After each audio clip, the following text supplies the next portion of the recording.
Recording in progress.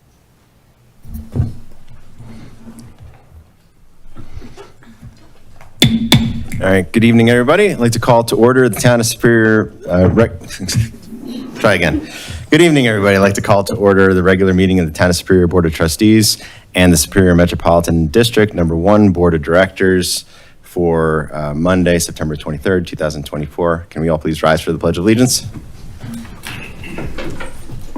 Pledge allegiance to the flag of the United States of America, and to the republic for which it stands, one nation, under God, indivisible, with liberty and justice for all. Roll call, Lydia. Mayor Mark Lasis. Here. Mayor Pro Tem Neil Shaw. Here. Trustee Jen Cowish. Here. Trustee Stephanie Miller. Here. Trustee Bob McCool. Here. Trustee Jason Servo. Here. Trustee Sandy Hammerly. Yes. Assistant Town Manager Martin Toth. Here. And Town Attorney Nick Hartman. Here. Thank you. All right. Up next is item 2C, which is approval of our agenda. Do we have any changes board members would like to make to the agenda? Otherwise, I'll entertain a motion to approve. I'd actually like to pull 3C off the consent. Okay. Pulling 3C off of consent. Any other changes? If not, I'll entertain a motion to approve with 3C pulled off of consent. Where do you want to put it? At the end of the meeting or before? Maybe right after the 4? presentations. Right before item number 4. Before 4? Sure. Okay. It's quick. All right. I'll entertain a motion with that change. So moved. Got a motion from Mayor Pro Tem, a motion from Trustee Hammerly. A second. Second from Trustee McCool. All those in favor? Passes unanimously. And we're on to item 2D, which is our board reports. And who would like to go first? I'm happy to go first tonight. Good evening, everybody. Glad to see you in the room. Especially like to thank our friends at Rocky Mountain Fire for being here tonight. It's always good to see you in the house. During the recent chat with the chief, I asked a question that was actually a question that I didn't have the answer to, and nothing better than asking the police. The question related young people on e-bikes in the regular traffic lanes, and whether that was allowed, whether they could ride their e-bikes in the same lane as cars, because I didn't know. And the chief said that actually it is legal for e-bikes to be ridden in the regular traffic lane. The important distinction is that if you're riding an e-bike in the regular traffic lane, you are expected to adhere to the traffic rules just as if you were in an automobile. If you're in a bike lane or other protected area, you do have the ability to slow at a stop sign, make sure it's stay safe and go through. But if you're on a bike, you do not, you can do it in the bike lane, but you cannot if you are in the regular traffic lanes. So I just wanted to, this happened to me when I was on Rock Creek Parkway the other day, and there was a couple of kids on an e-bike in front of me, and they were going lower than the speed limit, and I was like, well, can they or can't they? None of us in the car knew. So I just wanted folks to be particularly cautious in the regular traffic lanes in front of you.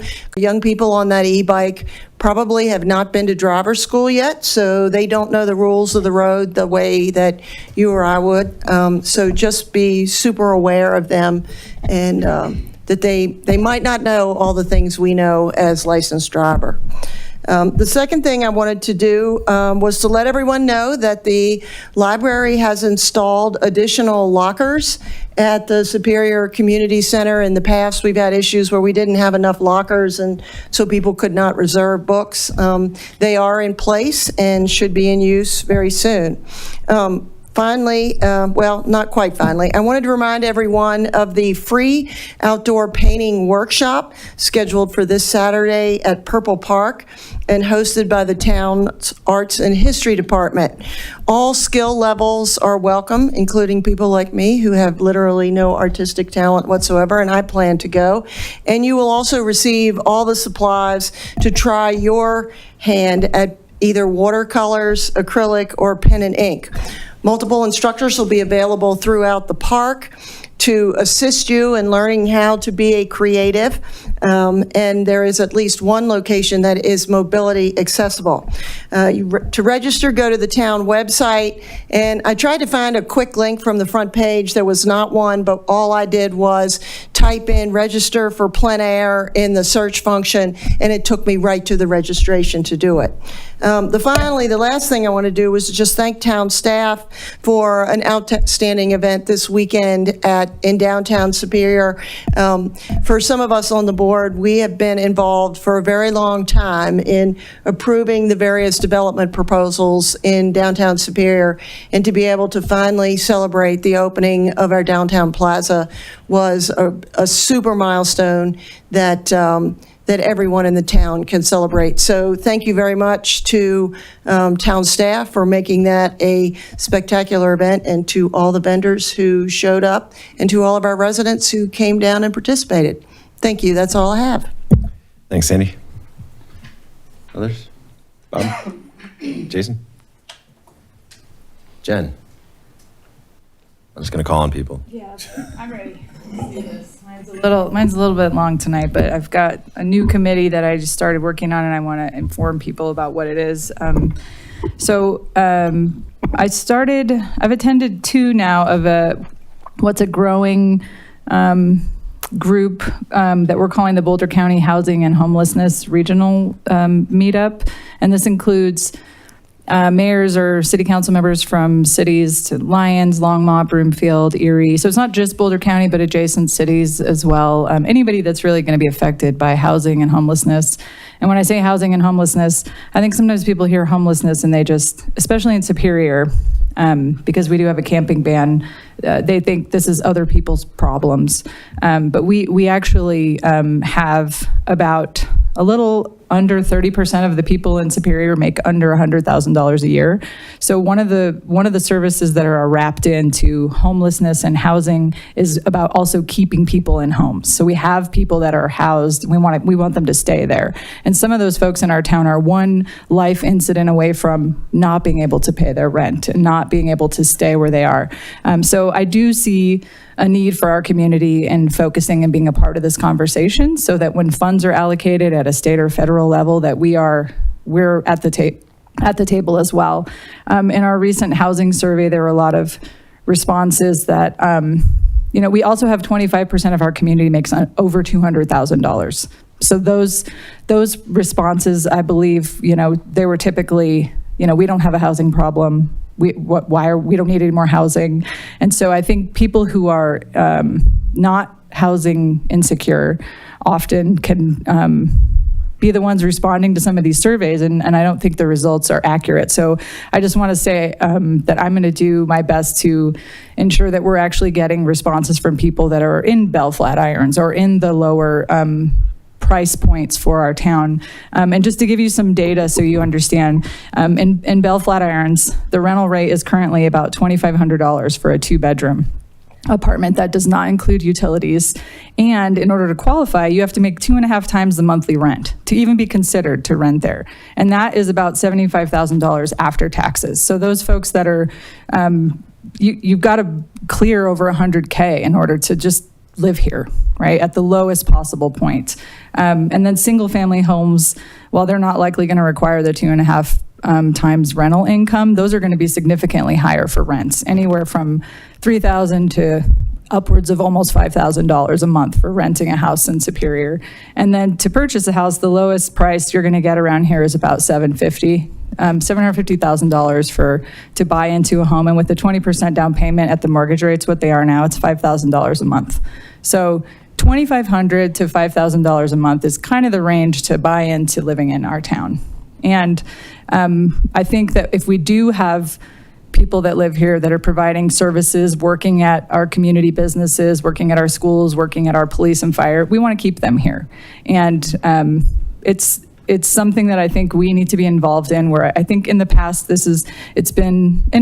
certainly still is, it's an elite neighborhood. We're very fortunate to for the people that live here to be able to live here. But with housing looking the way it's looking, we're losing neighbors. And we saw this with the fire. Some of the people that were renting, they just didn't come back. They couldn't afford to move into another property because it moved them out of the price point that they might have secured when they were able to rent in the first place. So I will keep going to these meetings and get educated as much as I can about how we ensure that we are able to provide at some place down the road wraparound services, which would include ensuring people stay in their homes, and we can, I think, work more on that as a, excuse me, as a community. I think this is a really important issue to me personally, and I think there are a lot of folks in our town that want to stay here, and this is important to them as well. So.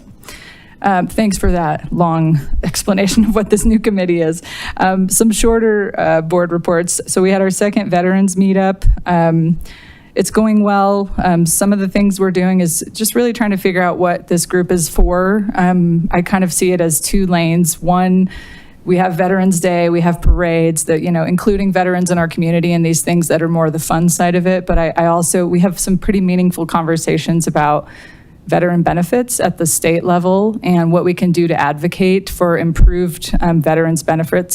Colorado's not a great state for veterans. A lot of other, like California has amazing veterans benefits. So we're using the comparison of what other states offer to start to set up a strategy to advocate to our state officials on how to ensure more funds and resources can get to veterans, especially veterans in need. And then a very fun part of Park, I don't know if you're aware, but we have this block party trailer. It's a new offering for the community that can be rented by residents for free that has games and tables and everything you would need in this trailer to essentially throw a party. And it's you can book it online, and we've received a lot of great feedback for it, and I'd like to see people out there having a lot of fun with it. It's a great add-on for the town. So that's it. Thanks, Jen. Who wants to go next? Fight you for it. Just a couple things. One, for the board to know, I know that it was in Matt's weekly update, and then an email came out, but OSAC is going to be revisiting their stance on Grasso Park. So I know they came out with a recommendation, and they have asked to let the board know that that is on their agenda for the next meeting, and they're going to be looking at that again since they saw Park and Historicals meetings. So just to be aware of that might be changing. And then just some gratitude. Just want to thank staff again for the Fall Festival. They absolutely crushed it. So please make sure that they know that we're very grateful. Also, for anybody who is unaware, or if you've seen a group of individuals out there weeding, we have a group called Weed Warriors, and they go out every season and they are pulling all those weeds. So just want to recognize them because nobody enjoys pulling weeds. So I think it's just really fantastic that they're out there helping to make our community look that much better.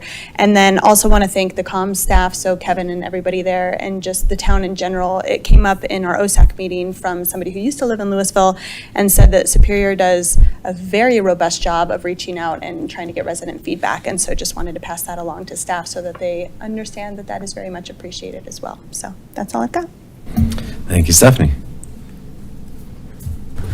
Okay, just one thing I want to add on to Trustee Cowish's update. The trailer, I was reminded 10,000 of that was paid for by Marshall Together. So they wanted me to point that out. I didn't know that. Yeah. That's nice. Yeah, it's on the website for the trailer when you book it.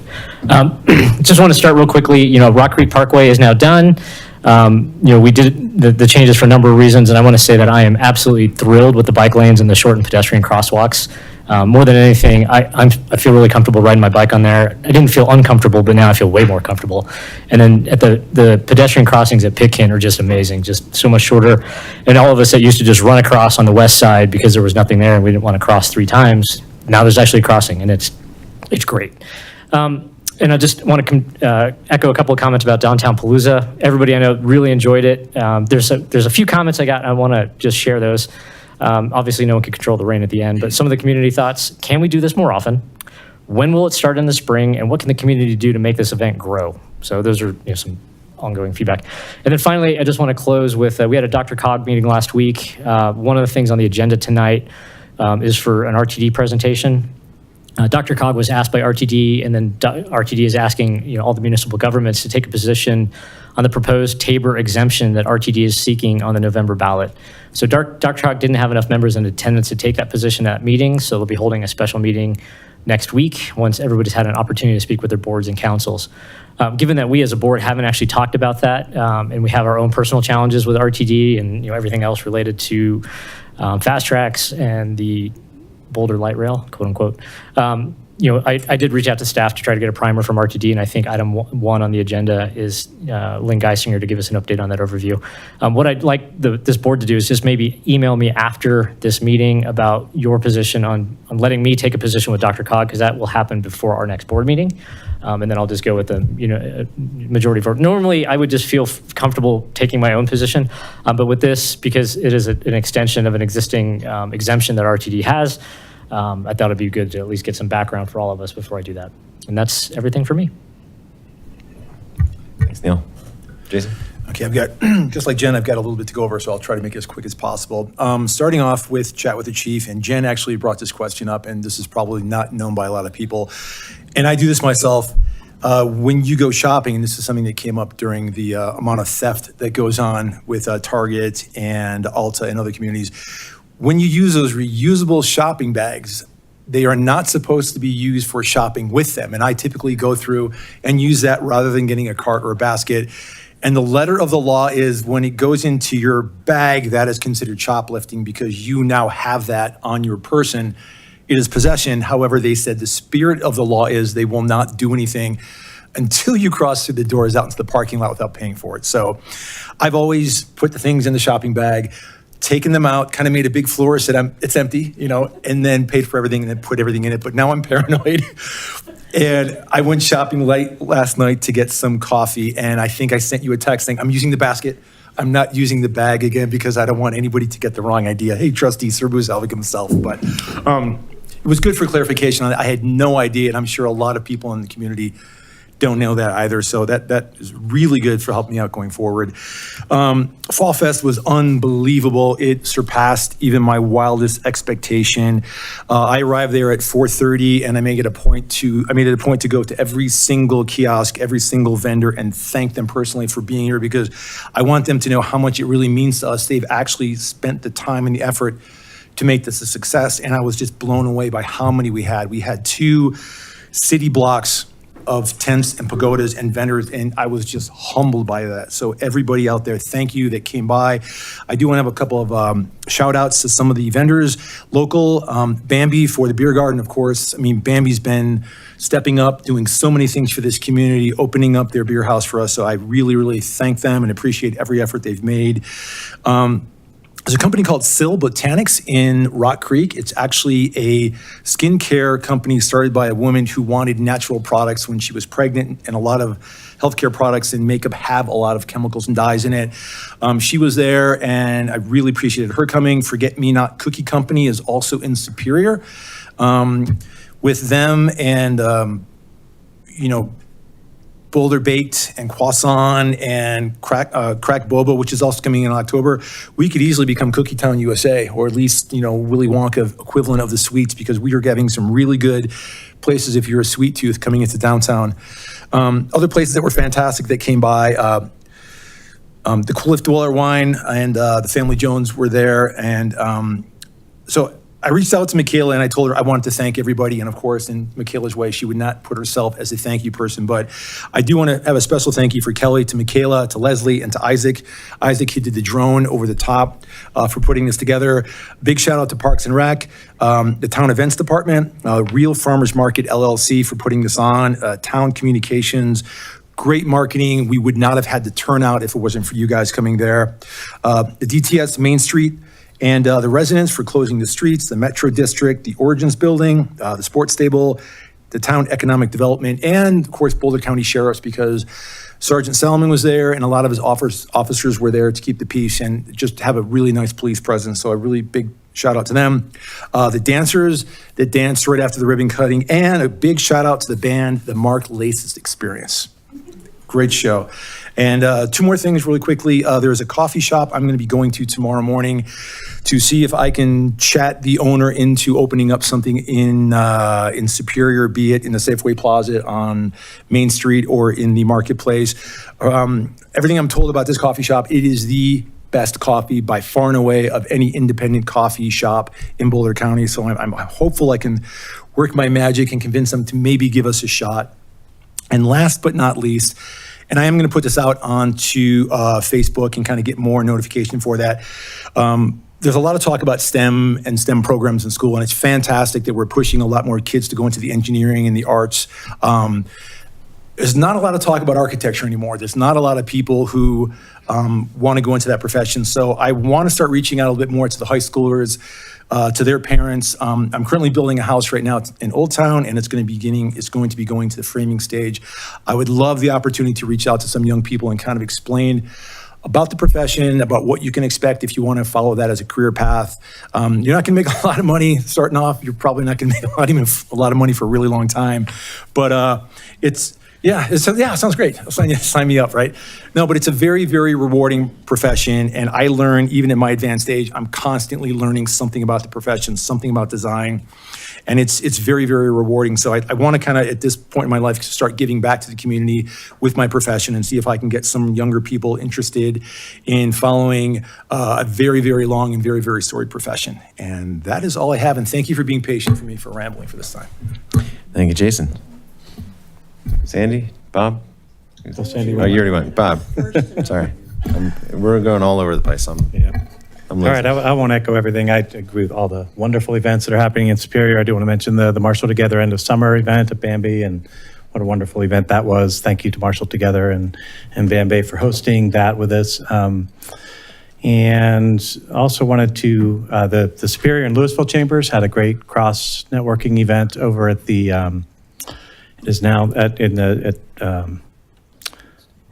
sports table, but it was over at the sports table with their golf simulation event, or their golf simulators. The purpose of that event was to market or to at least advertise an upcoming Battle of the Chambers golf tournament that's happening. It's a combined event with the Superior and Louisville Chambers. So if you're a golfer, that tournament was on October 10th from 8 a.m. to 2 p.m. at the Omni, and you can sign up on the Superior Chamber website. Let's see, special thanks. So my wife, Daryl McCool, organized just an amazing block party for the original town residents from the Marshall Fire. Cornerstone Church worked with her, funded that party for us. The town helped us book the block, the trailer that Jen mentioned earlier. And we had just a beautiful event at Grassville Park. It was wonderfully attended. We had like 50 people come. It was just so great to sit down with everybody and catch up. We all stayed there for the full 2 hours and just had an amazing time.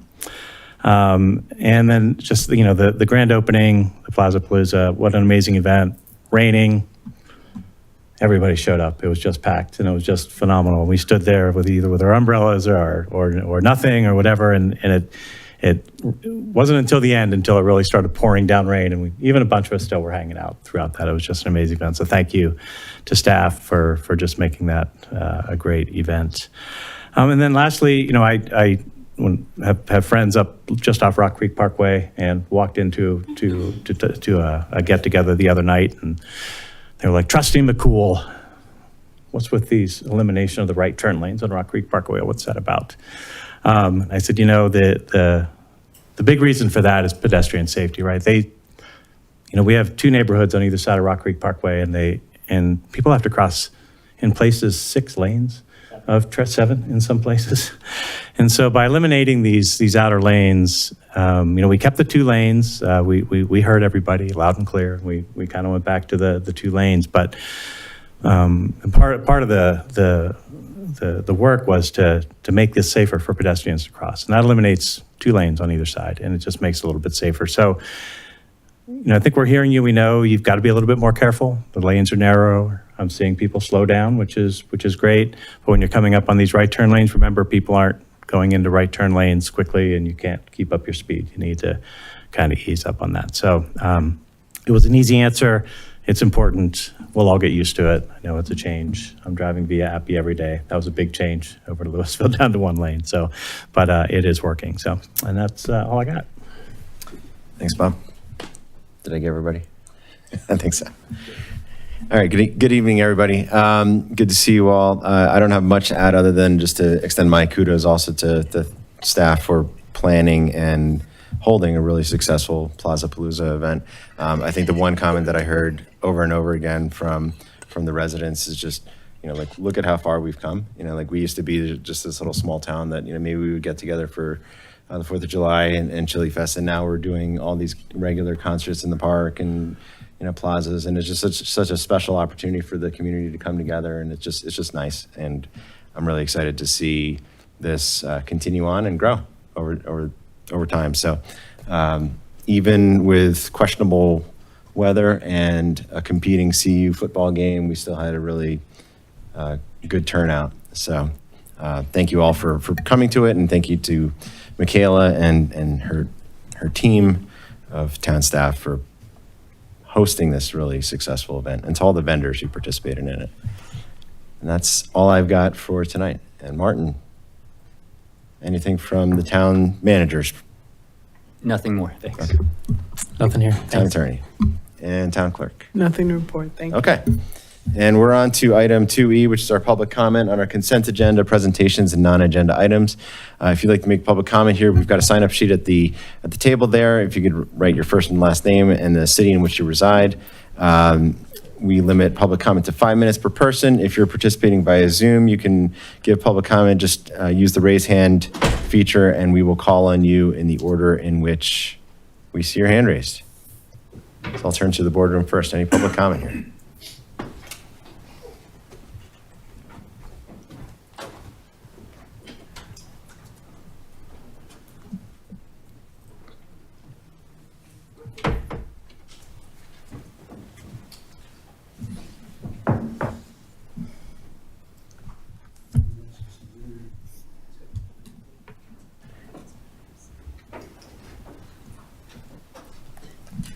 Good evening.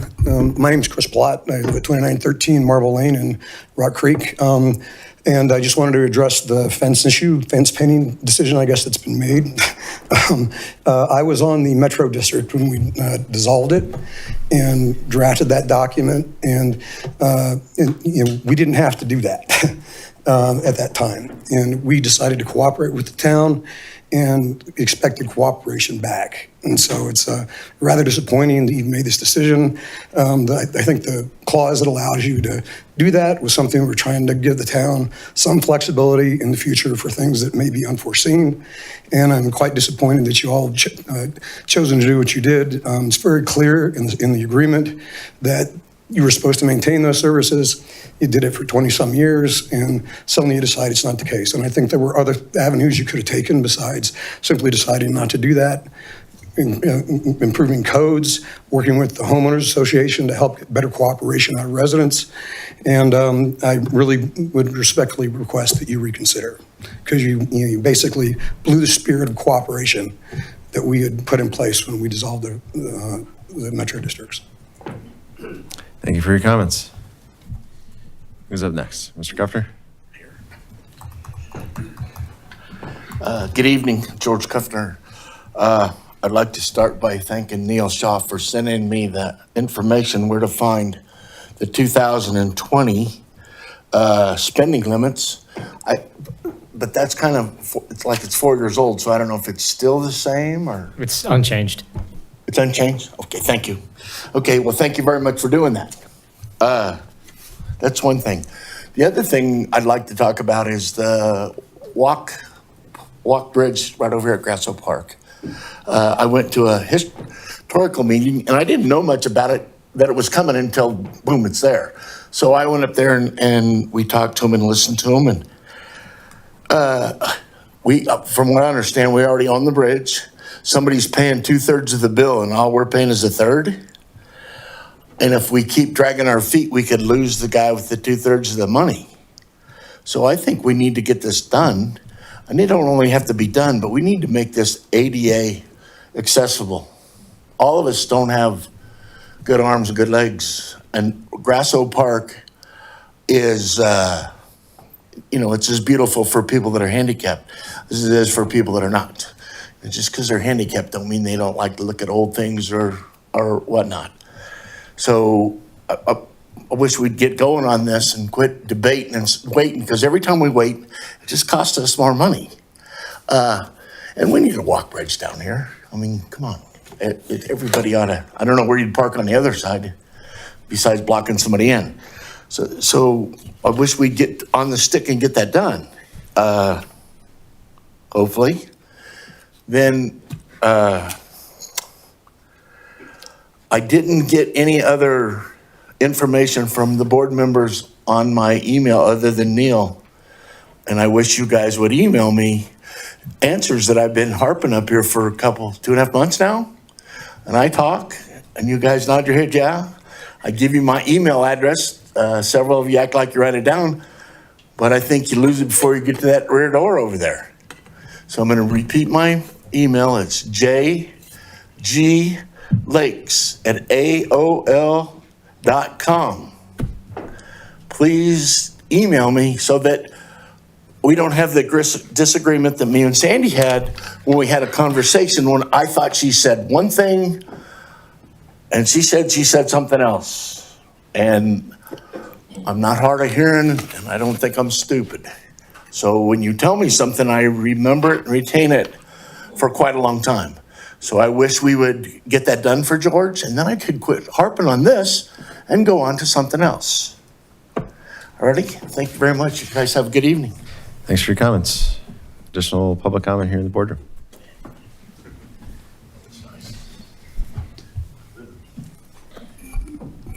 Hi, I'm Brian Selby, 2065 Kyoto Lane, and I was wanting to comment about the trustees, your decision to stop caring for the fences along the green belts and the common ways as well. And I guess a lot of my comments would echo what Chris had said already.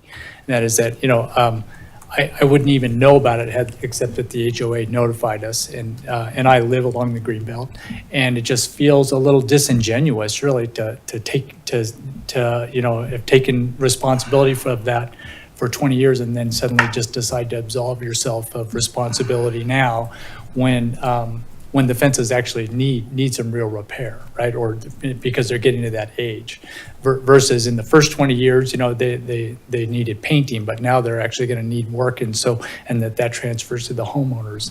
And I'm not complaining about it in the sense of, oh well, I have to bear this cost, but it just seems that when you signed up for that, you signed up for the responsibility. And so I would just ask, as Chris said as well, that you reconsider that or possibly explore some other alternatives and stuff. I think the people, Jen, you had talked about, the income levels, and so I think that people can afford to support that some, but I think that there could be a better way versus just walking away from it. So, or another approach. So I'd ask that you reconsider that. Thanks. Thank you for your comments. Additional public comment?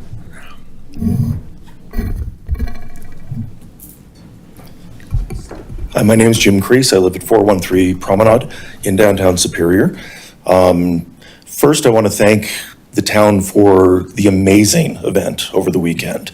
My wife Amy and I actually signed the contract for our home on Promenade in the spring of 2017. And so now 7 years later, this has happened. This is what we dreamt of from the very first day. This vibrant downtown with this marketplace. Could not believe the outpouring of people that came down.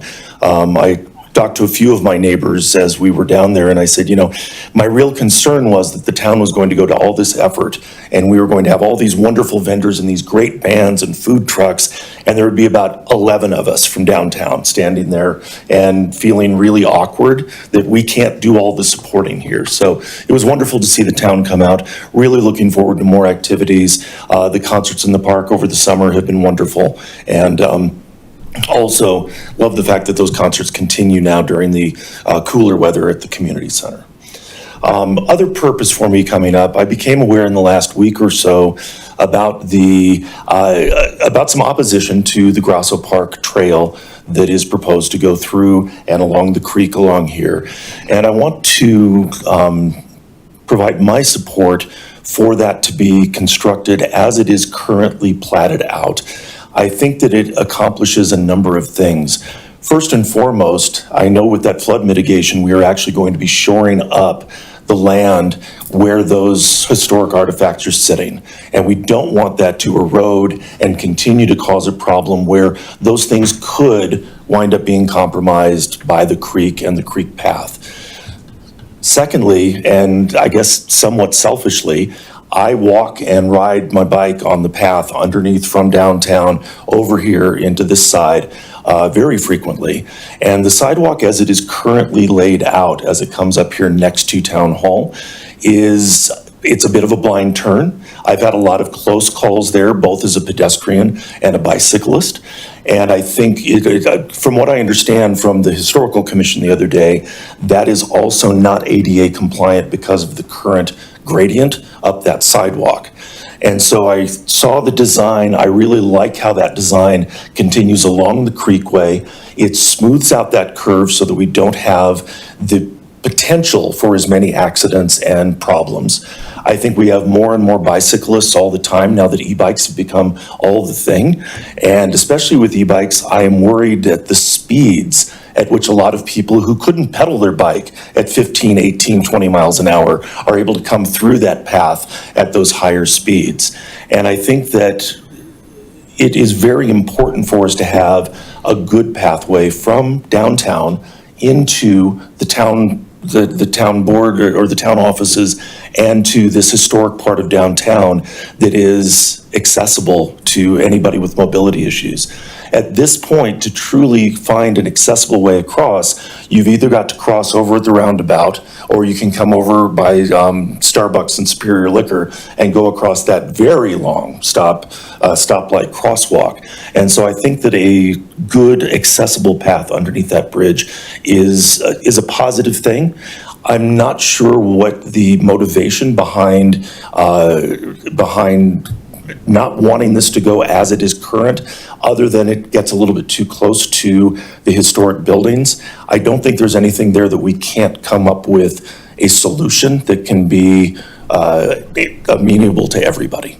So thank you very much, and thank you again, as always, for all of your service here. Thanks for your comments.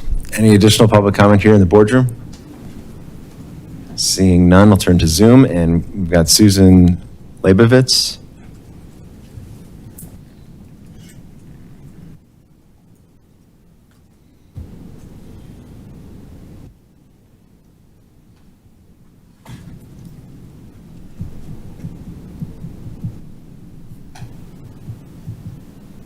Hi, can you hear us? We can hear you. Thank you very much. My name's Mark Labowitz. I'm here with my wife, Susan. Unfortunately, I couldn't make it tonight due to having some surgery. I want to add my voice to some questions about the fencing maintenance issue, as well as maintenance of, well, first of all, I live at 1205 South Riverbend Court. And I want to add my voice. I guess I'm kind of ignorant. I don't understand all the fence maintenance issues, especially all the exceptions that would occur. I live in an area in which there's lots of vegetation covering the outer fence. I'm also concerned about other types of fencing issues or responsibilities of potentially large, brittle, fast-growing but now dying trees, and what might happen with a good northerly wind coming and knocking them over the fence. I've had that happen in the past. So I would ask some sort of reconsideration about all these issues in terms of fence responsibility. And as I've seen things, I'm concerned about the overall maintenance of the open spaces in Superior. So I understand this costs money to do things. I think to the extent that it's transparent as to what the money will be spent for, I may realize that not everybody agrees, but I'm in favor of doing things that make sense for our our community, spending the funds that are necessary, but being transparent and do it efficiently.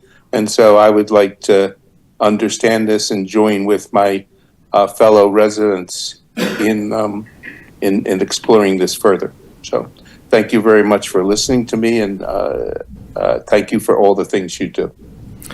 Thanks for your comments. Any additional public comment on Zoom? Going once, going twice. Up, right at the buzzer. Kimberly Owens.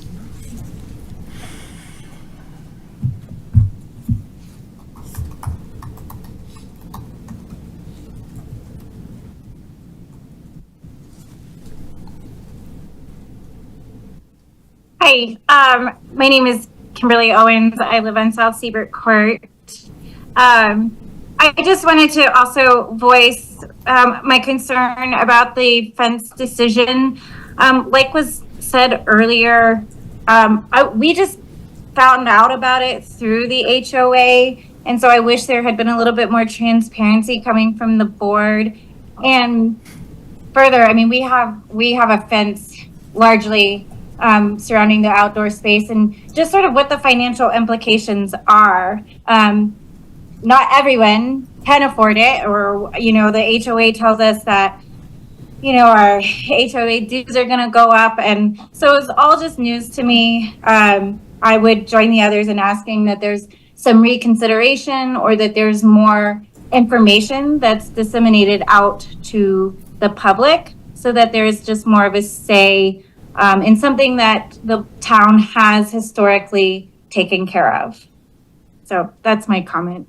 Thank you for your public comment. All right. Anybody else on Zoom like to give public comment? Going once, going twice. Public comment is closed. And now we're going to turn to item 2F, which is our presentations section for this evening. And we have 3 presentations. First up is an RTD presentation. We've got Lynn Geisinger here. Thank you for being here, and the floor is yours. Thank you, Mr. Mayor and members of the board. My name is Lynn Geisinger, and I represent Superior, Boulder, Louisville, Lyons, Nederland, and all of Western Boulder County on the RTD board. I'm here tonight. RTD can't talk about our campaign issue, but I can. And ballot issue 7A was referred to the ballot by the RTD board in June, and it is a request that the voters will extend our current exemption from the growth limitations of Tabor. And RTD has been exempted 3 times by voters from the growth limitations in 1995, 1999, and then those were for the base tax, and then in 2004 for the fast tracks tax. RTD gets its funding, mostly about 75% of its funding in a 1% sales tax. 0.6% of that are the base, the original tax, which you can think of as the buses, and then 0.4 is what was added in the fast tracks ballot issue. And we will be paying off certain bonds on the base tax in November, and at that point, the exemption that was originally applied it goes away. So we have to go back and ask the voters to do this one more time. RTD has, what that means is RTD will be subject about $600 million, about a little over half of our revenue would be subject to a growth cap. And that growth cap is based on the prior year's revenues plus a small growth factor, which is actually based on CPI and property tax. And in many years, RTD won't exceed that. But in some years, if it is exceeded, as you probably know, it's, then that's when you have to refund money to the taxpayers. What does that mean? Is again, in many years, RTD won't exceed it. But for instance, in 2022, after there had been a downturn, also in 2009, after the downturn then, we probably would have had to return about $50 or $60 million. It's a significant hit on RTD's funding. What does that mean for taxpayers? You know, it's really hard to know. I don't know that any government is returning sales tax. It may be, I don't know of it. But how do you return a sales tax? That administrative cost and problem will fall to RTD in addition to the $50 or $60 million. So we don't know how to do that, but there are 3 million people that live in the RTD district. If we can figure it out and figure that maybe 2 million of those would get money back, then people would still get only like $25 or $30. It's not like what the state is doing where it's significant money. That money that RTD loses, what will we do with it? It's not new money. It's just a continuation, as I said. But our hope now is to start returning more service.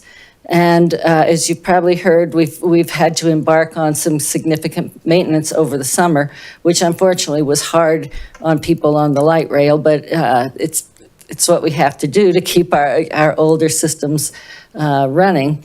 We also have just this year lowered our fares for the first time ever.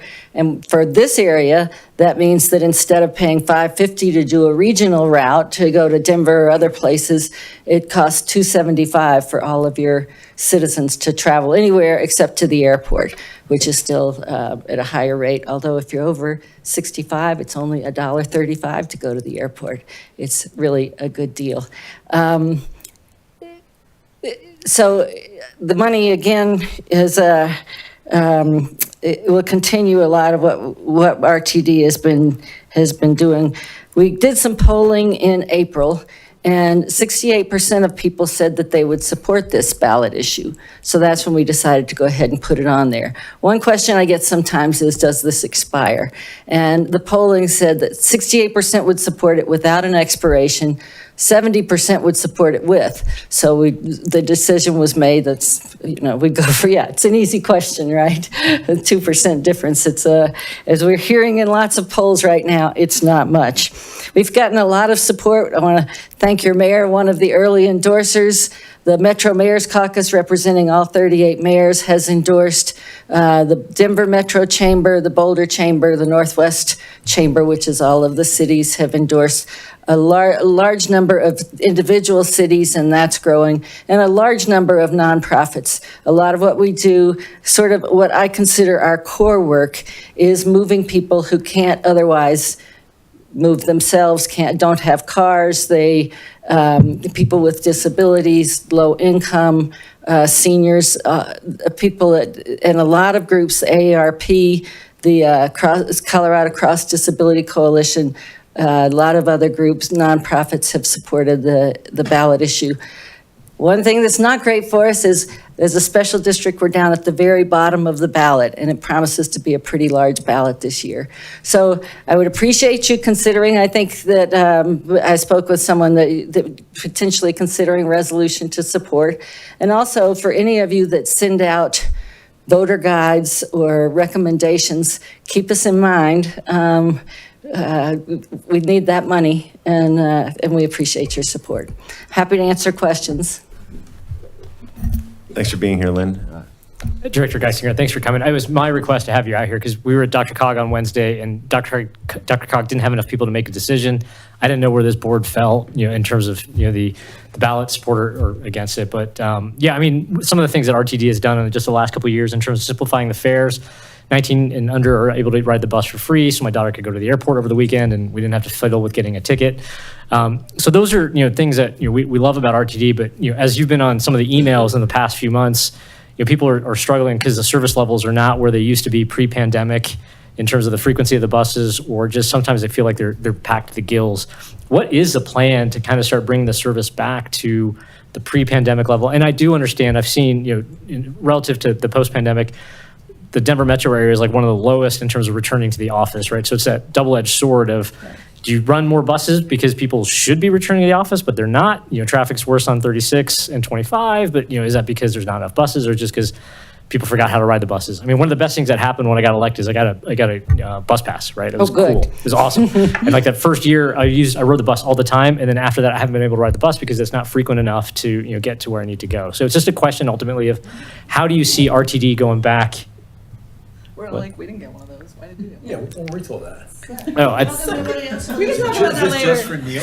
yeah, no, everybody in all town staff It's gets a bus. available to us, Everybody gets a bus pass. I haven't gotten it, Nico but you have pass. to ask for it, but it's available. Yeah. Sorry, I didn't mean to create that sideshow.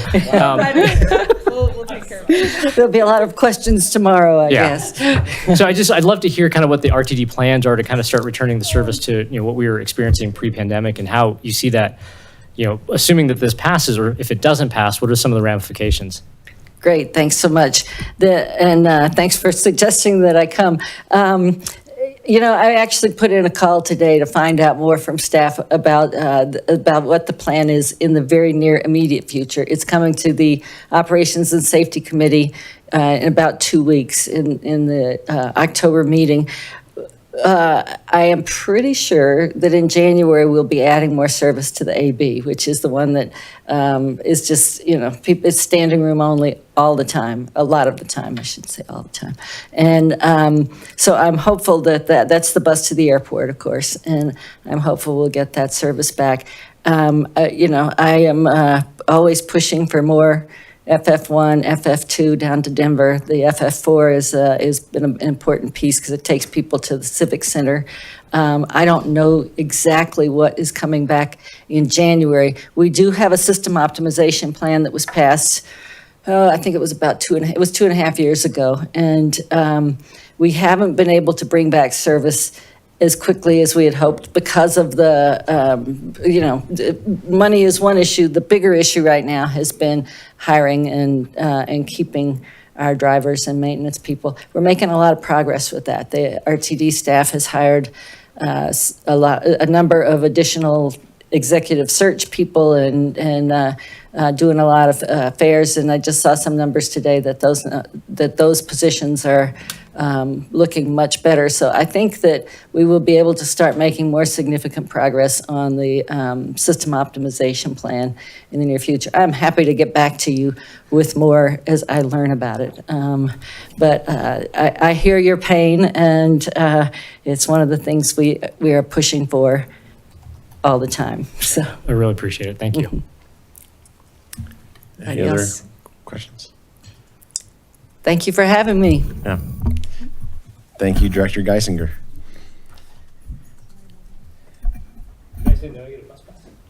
We're never told. Someone probably told us. I've had my bus pass. Although the last time I used it was the day that the world shut down, that like Friday of COVID or the Thursday. Yeah, I had remember one that in- was the last time I rode the FF4. Yeah, I had one in my previous term and was not offered one when I was appointed, so maybe. I still maybe have Jason, my original one. I think in they a don't- different they don't role that we expire. didn't get them, so, Yeah. yeah, we did not get I don't them. mind paying for the ride, man, it helps out, so. All right, up next Mayor, we'll is follow up on that. our presentation from our Mountain View Fire State of the District, formerly known as Rocky Mountain Fire, but now Mountain View. So welcome. Thank you very much. Chief See if I Beebe. can find the right tab here to click. This one here. There we go.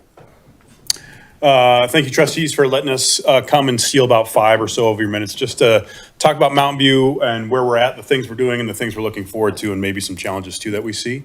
But for those that don't know, Mountain View was merged with Rocky Mountain Fire at the beginning of '21. And so we go by either name. I still call it Rocky Mountain Fire as well. So we now cover about 250 square miles out of 10 stations. We cover Meade, Dacono, Erie, Niawat, Flagstaff, Still, El Dorado Springs, and of course, Town of Superior, and then a bunch of unincorporated property in between all of those areas. I'll get into call volume and stuff like that in a moment, but so that's kind of us quickly through that part. Let's see here. So things that are happening for us recently, since our merge and our growth, and we've been expanding through growth throughout Superior and Erie and Meade and Dacono. We're out of space at our current headquarters, which is out at Highway 119 and I-25. We're moving to Monarch Park Place in Niawat, which will be able to consolidate all of our warehouse operations and all of our staff into one location, and hopefully be able to manage the system a little better. That will be co-located everybody together. Station 4 in Niwot's being renovated to add some bedrooms, and then we're looking to build a new station in Erie as well. So those are our facility things that are on the close horizon for us. Fleet, we've recently updated some of the fleet through a grant through DOLA. We were able to obtain a new hazmat vehicle. We have one new rescue pumper that's come in, 3 ambulances and 3 brush trucks. We also have 2 ambulances on order. One should be coming to Superior, and then we're in the process of speccing a new ladder truck for Superior as well. It's time to replace that piece of apparatus, and so we're figuring out what best now fits the town with the creation of downtown and some of the new buildings. We want to make sure that we're getting the right vehicle for the right place. So we're currently in that position now, looking through those. Emergency response statistics. So in 2023, we ran just under 7,000 calls. This is kind of the breakdown for it, but for Superior individually, we've run a total of 431. That's this year since January. Most of those being EMS calls, as is typical in the region. That takes up about 80-ish%, 70 to 80% of our call load, of the rest falling into other places like that. So very typical response and profile for the town that we see going on here. Financials, so I'm not going to read each line to you, but you can take a look. Well, I'll leave it up for a moment. But revenues are on one side. Oil and gas out of Weld leads the pack with revenue. This was for 2024. Next year, we will see a decrease of about $7 million, I think it comes into, because of decreased revenue out of oil and gas out of Weld County. It's a very volatile revenue source, and we're working to wean ourselves off of that currently. But yeah, just due to low production, we'll see a decrease in those costs, or in that revenue. Expenses, personnel is about 80% of our expense costs in the district. So this would total roughly almost $35 million on the expense side, with most of that going to personnel. And then the next big thing is, we all understand capital projects chew a ton of money up. So funding those capital projects every year is a large chunk of money as well. Looking ahead, so future funding challenges. I just talked about oil and gas a little bit. As we see growth expand in the Weld County side, and even on the Boulder County side, the setbacks of 500 feet create less place for wells, and then of course nobody wants a well in their backyard, right? So we're seeing a decrease in drilling, which turns to a decrease in production, which then turns to a decrease in funding out of that. That's been expected. It's hard to predict because, like I said, energy prices are fairly volatile, but we see that on the horizon, so we're planning for that. New property tax legislation, we've all seen out of the special session that came up. That's been a moving target for these last few months and couple of years, actually, to be honest with you. But that sounds like it's settling down, and we're getting a better picture of what we're going to see for the 2026 revenue for the district. With lots of limitations on assessed valuation and then also growth in budget too. So we're also planning for those to come this way. And now that hopefully it's all settled down, we'll be able to get our arms around that a little quicker. Staffing levels, so along with growth comes staffing needs. So we've been hiring, and our district is maturing now to the level where we're starting to get people that are retiring, which is a great thing. Retiring out, we've finally got the age where people are seeing 20 or so years of service with the district, so they're able to retire out, which is an exciting thing, but that means we have to hire more. The average years of service now on the district is about 13 years of service, and each time we think we're not gonna have to hire, we end up having to hire people. So this fall, we hired 7. They're currently in the Fall Academy. We partner with departments up and down the Northern Front Range to put on a fire training academy. Anywhere from Greeley all the way down here to Superior, people participate in that, and then it moves around the area depending on what's being taught. And we're anticipating up to 9 recruits going into the Spring Academy. So that's the dirty lowdown. I know you have a long agenda, so I'm trying not to take too much of your time, but I'm happy to answer any questions you have. Yeah. Thanks for that presentation. Sure. Questions from I have a staff? question. When you upgrade the vehicles, what do you do with the old ones? Typically, they're sent to auction, and they'll be auctioned off.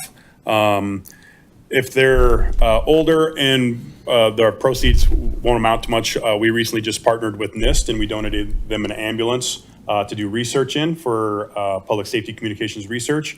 And we also were able to donate an ambulance to the Boulder Valley Public Schools for their EMT program, where they teach high school students EMT and for emergency responder. medical stuff, and they're able to use that ambulance to practice in the back of it as well. So we try to partner where we can, and then we also will auction off surplus equipment as well. Any additional questions from board members? I got a quick one. Yeah. Sterling and Rick, great to see you guys both. Just a question, kind of, as Superior's kind of demographically is changing, right? Where more people are staying at home, they're aging in place. Like, what are some of the things that we as a community should be aware of and that you should help us with? Because I know this has come up and Susanna's talked about it. What are some of the things that you can help us with, or events that we maybe could be holding as folks get older? And I think about my parents, they're 75 and 85. They live 2 blocks away from the fire station, so I don't worry about them, but things get left on more often now than they used to. They do. They must live next door to my in-laws. They live 2 blocks from the fire station as well, and they're in their late 70s. So I think the big thing is senior safety with potentially, I hate to use the word home inspections because we're not there to say you're violating anything, but we're there to partner to make sure that rugs are held down or removed so those aren't trip hazards, right? You have grab handles in the correct spot. A big one is fire alarms. Sometimes when you can't hear as well, you don't hear them chirping in the basement anymore or chirping upstairs anymore and not knowing the battery's dead. So we can do some of those things. Access outside, right? How many stairs do you have to climb, and are your railings sturdy enough to handle that? Those are big deals. And then, of course, the file of life, which is a thing that we hand out to people that you can track your medications. So if we have to show up and help, it's easy to find medications because it's hard to remember. It's hard for me to remember my 2 medications sometimes I have to take. I can't imagine if I have to take more, right? So that goes in a prominent spot in the kitchen, and we were able to find that and do that. So some of that senior help is a big deal. Obviously,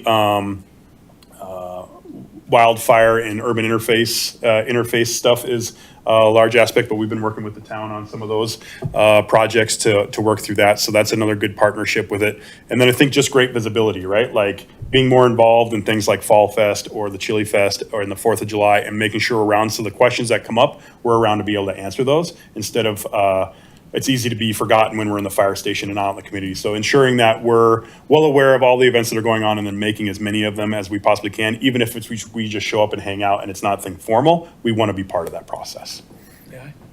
Yeah, please.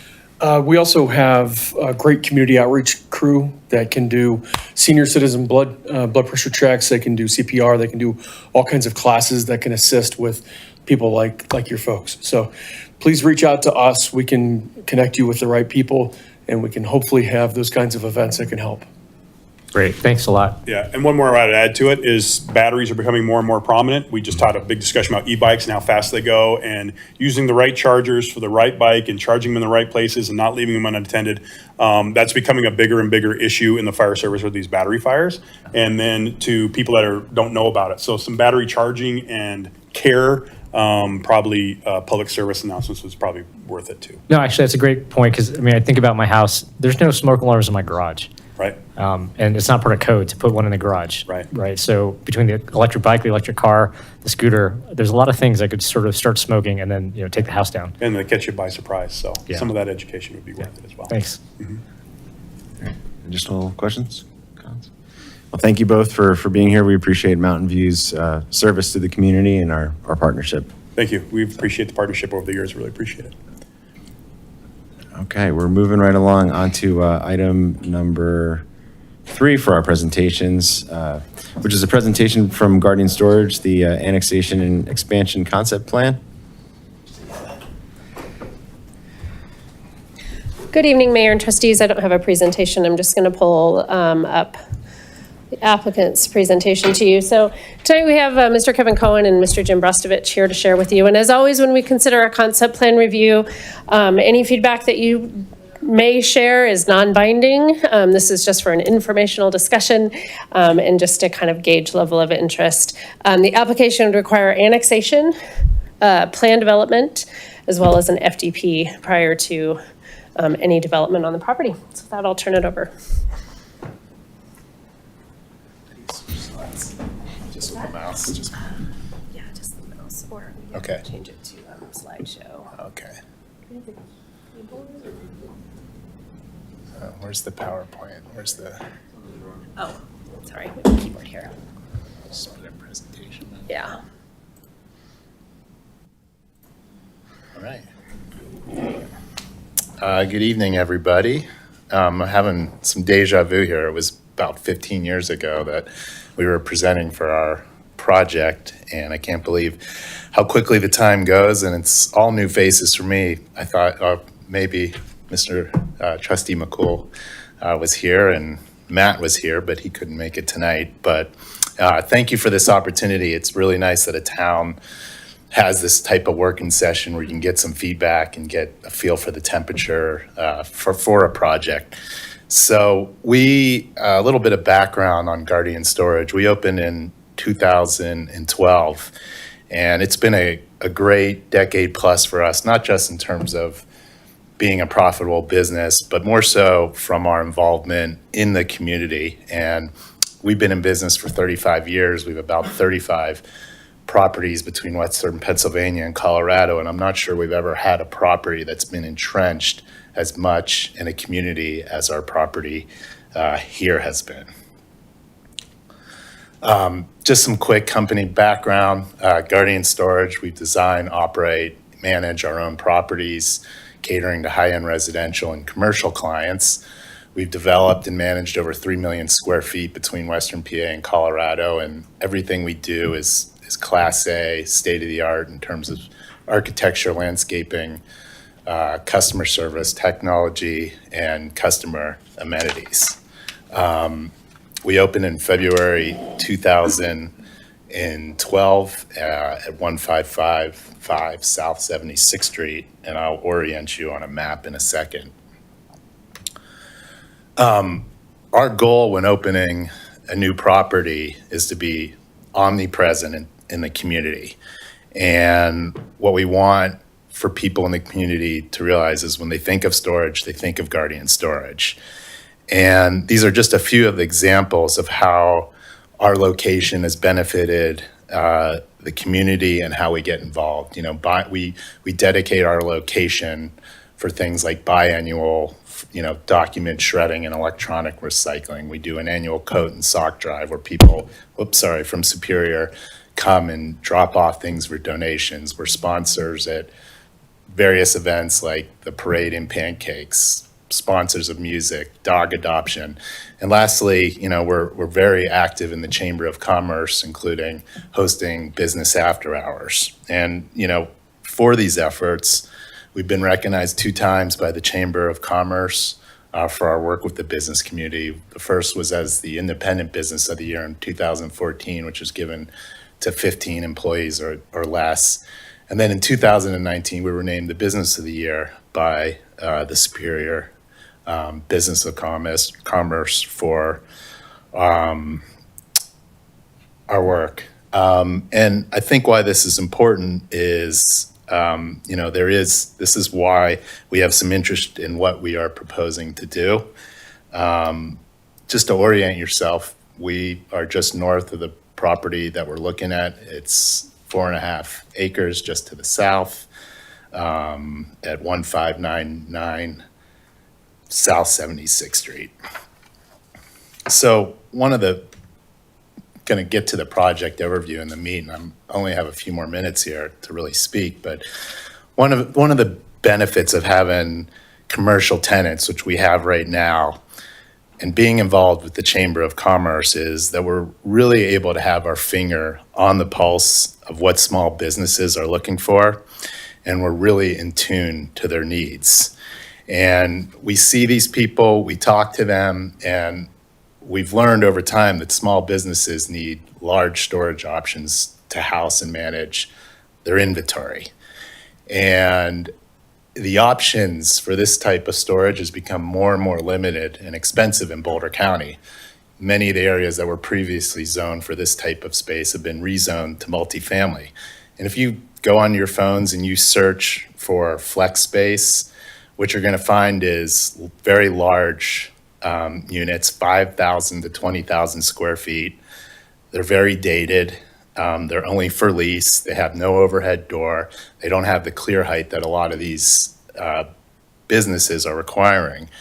And what we're talking about doing, and it's very much a fluid project right now in terms of what we're going to do, but the idea is to provide a approximately 35 to 50 large flexible storage units, ranging in size from approximately 1,000 to 2,000 square feet that may be owned or leased. And I think one of the distinguishing factors on this product is not only the size of it being small, but the fact that it can be owned. And I think that's really appealing to a lot of people because it's an opportunity to build equity, avoid rent increases being kicked out because they're redeveloping the project, and allowing business owners to really control their own destiny. And, you know, some of the uses of this product could be small office, inventory and distribution-based businesses. And there's also a market for recreational users, you know, the people storing a motorhome or an antique car collection that want a place where they can keep that and visit it and do what they need to do.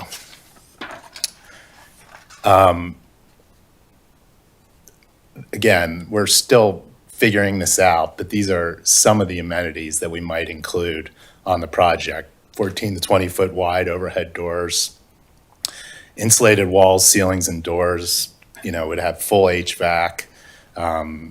So whether it's an antique car or somebody's inventory for their business that needs to have climate control, we would. We envision it being individually metered with water, gas, and electricity and utilities, private restrooms in each unit, potentially. And then things like custom floor finishes and a mezzanine. You know, it'll be customizable, particularly when you get into things like custom floor finishes and mezzanine. And, you know, one, as a potential developer for this project, you know, I don't know if anybody's familiar, there's a project called Offsite Garages across from the Broomfield Event Center. It's about 5 miles right off Highway 36. They had about 50 units, very similar product. It opened in 2020, and it was, I think, 95% was pre-sold. And we've been talking with the owner of that property to potentially consult for us, and he's constantly forwarding me emails he gets, people saying, do you have anything closer to Boulder and Boulder County? And I am not aware of anything like this in Boulder County anywhere. So we think it's a great opportunity to service an underserved market. I'll just show you, these are just a few 3D images of how somebody could use it. Obviously, office space, distribution, and recreation. And you can see the mezzanine there. I imagine you've seen this before, and it's, again, this is very 1.0 site plan where we envision, I think this has 36 of these flex units, and on the back of the site, on the west side of the site, we have some traditional climate controlled drive up. We might add a small portion of that, which is very similar to what we offer at our current property. The only difference is they would be all climate controlled drive up with insulated doors, which is a new product that we don't currently offer. That would be more in the 200 to 300 square foot range. We haven't fully vetted out if we would actually add some of that to this project, but wanted to include it, as a potential mix. But the majority of it we're seeing is being this flex product.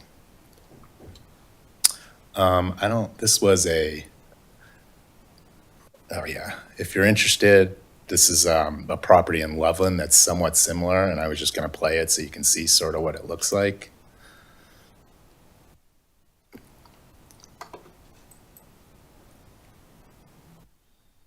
This is called Life Space in Loveland, and we've actually visited this recently to get some ideas. Obviously, the architecture would be done to be compatible and consistent with our existing property and the neighborhood and the Superior Marketplace.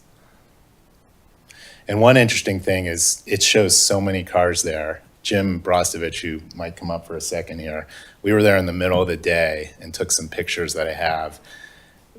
We've been told that at most on a busy day, they might see 20 cars throughout the day. So while we envision providing 2 parking spots for each unit, the number of cars that actually visit the site on a given day is quite low. I'm assuming you've maybe seen enough. All right. Whoops. I don't know how I get back here. You'd think.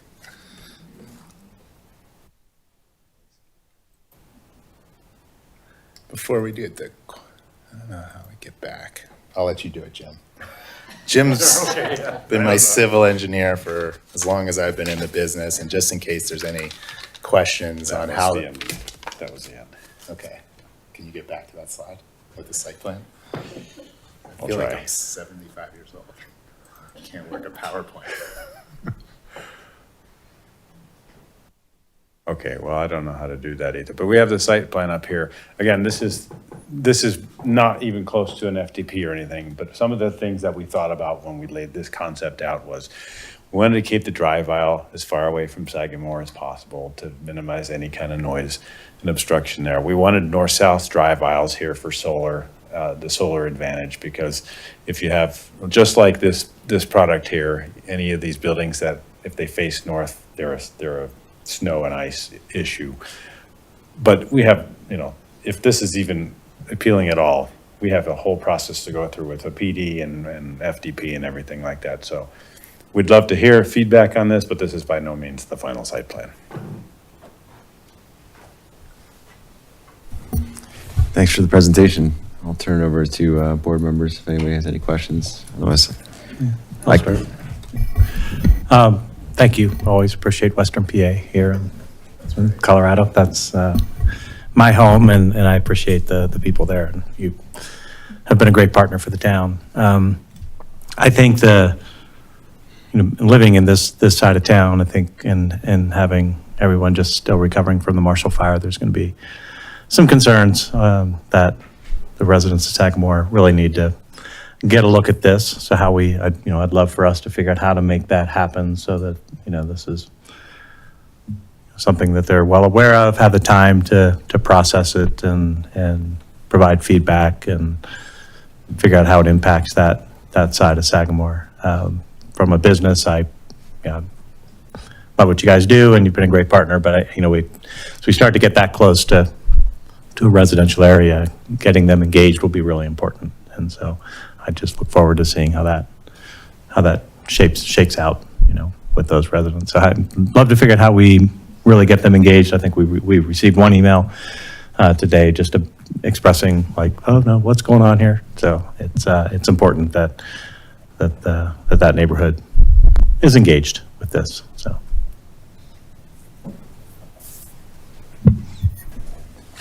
Well, I'm not sure if this is a good time to ask like specific questions on like how many do you think will be for ownership or for rent or some of the details of the units, and will there be bathrooms in each one? I noticed some of the other ones. So like, what are you thinking?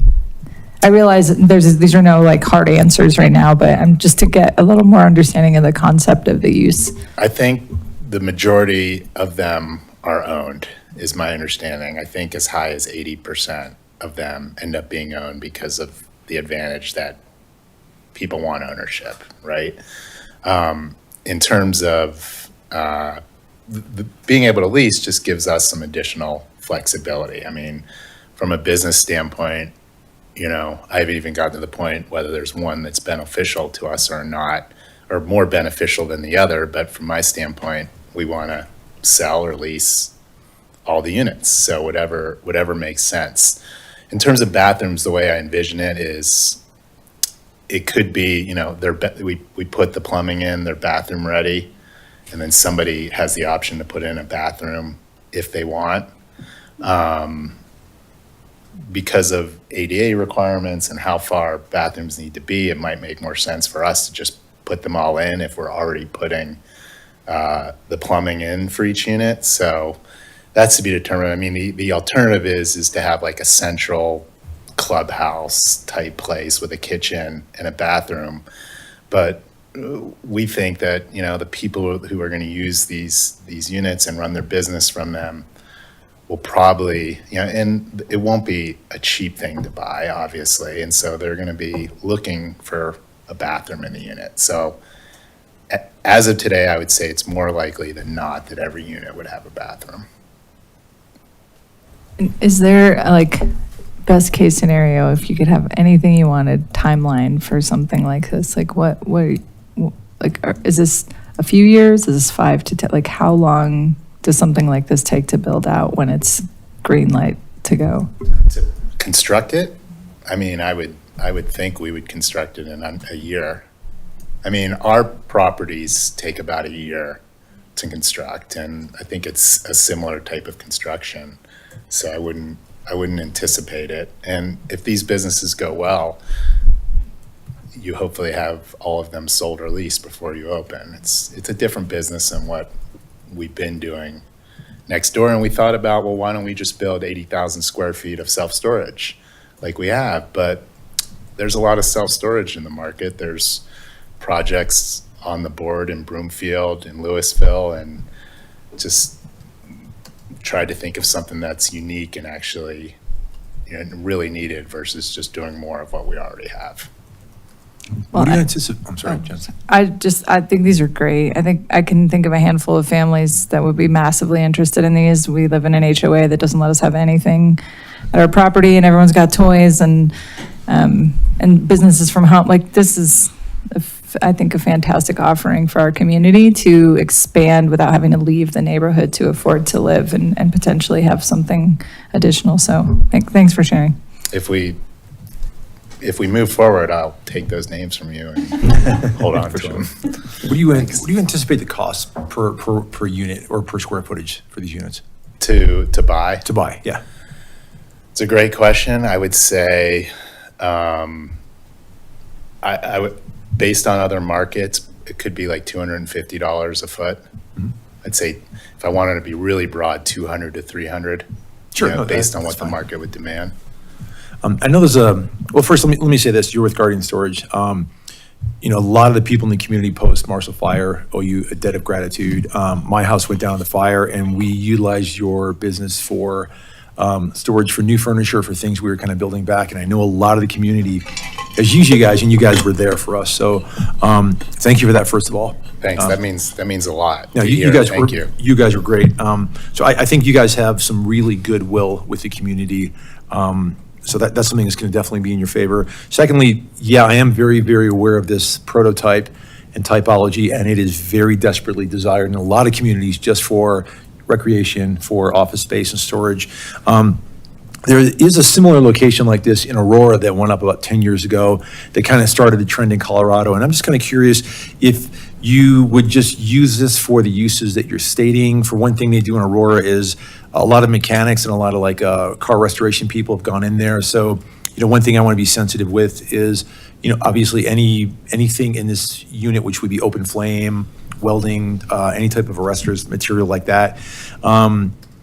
You know, obviously that's something that can be considered, but I do know that like a lot of people who collect cars and they work on cars there, they do want to have that kind of flexibility.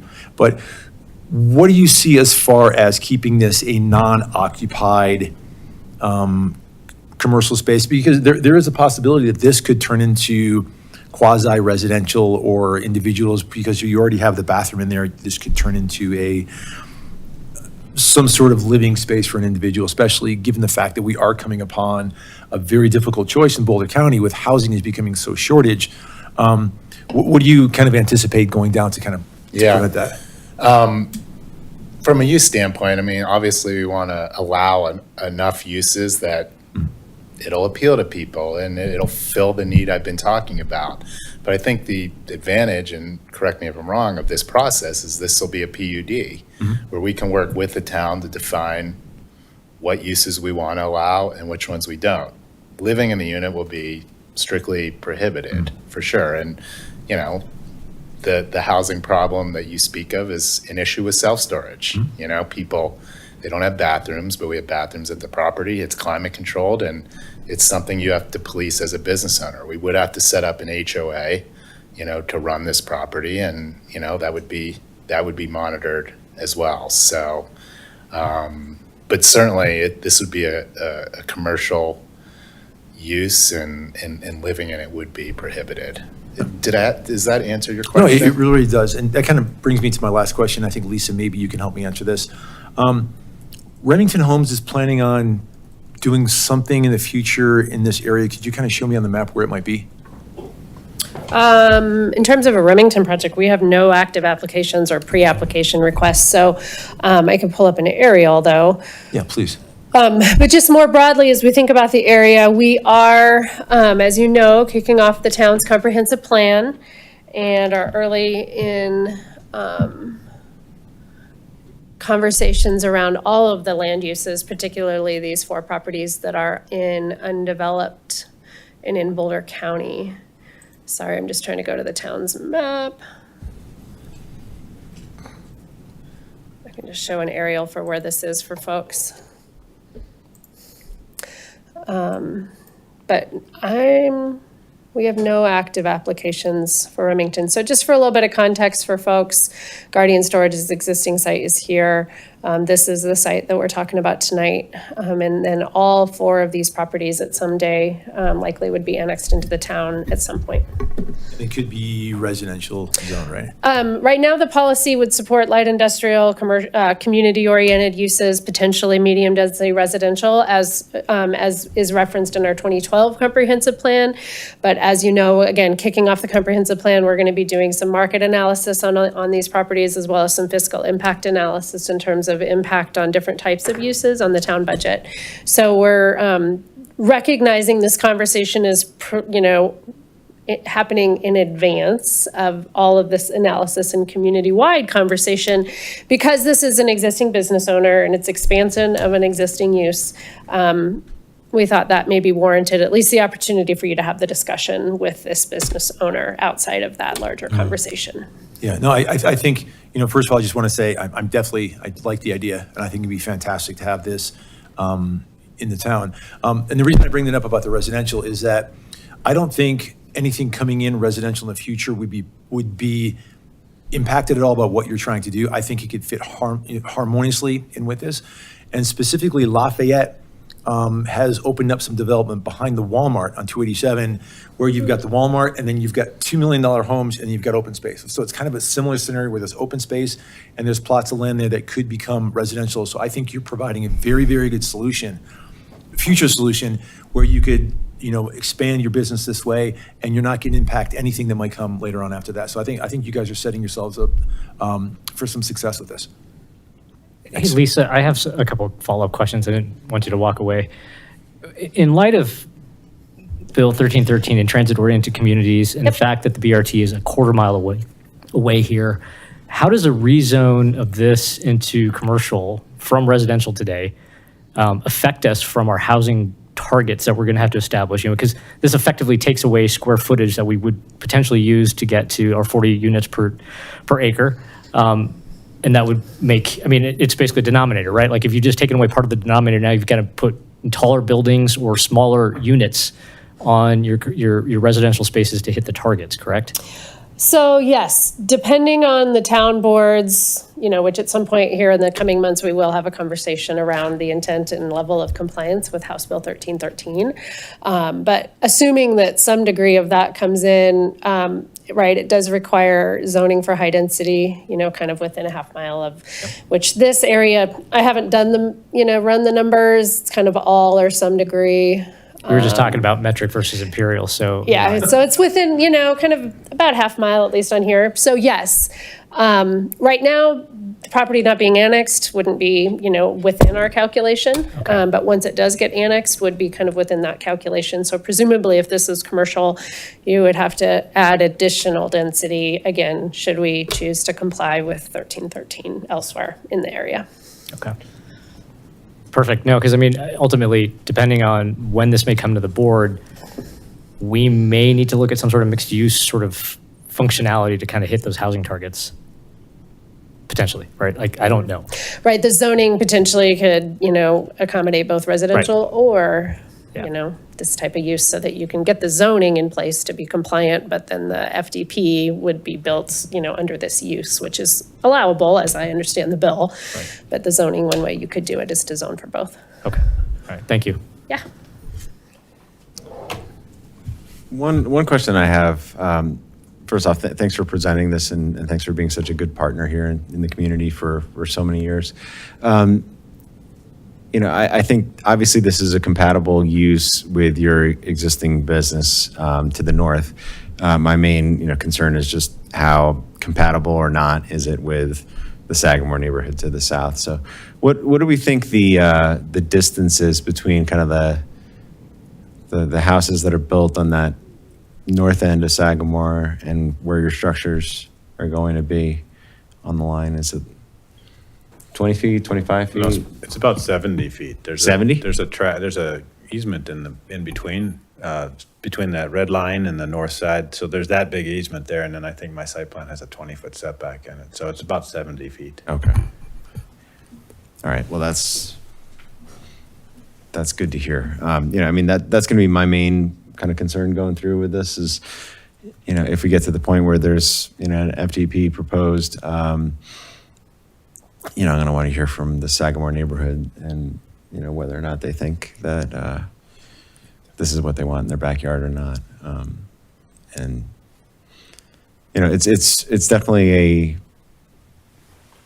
I think there's arguments that can be made either way on compatibility. I mean, obviously there's a major commercial center to the east and, there's a lot of different uses in the area where the Sagamore neighborhood is, but, especially given just its recovery from the fire, I want to be extra sensitive to those neighbors to make sure that, any decision we're doing is being thoughtful. I also think that, given the comprehensive plan rewrite that we're working on currently, it would be, I think, good to have the benefit of what the Planning Commission thinks and what the consultants think about the comprehensive plan before we actually saw a plan here that might conflict with what they're working on already. So that's already something that's being drafted. It's well underway. I don't know what the ETA is on when we're getting a draft, Lisa?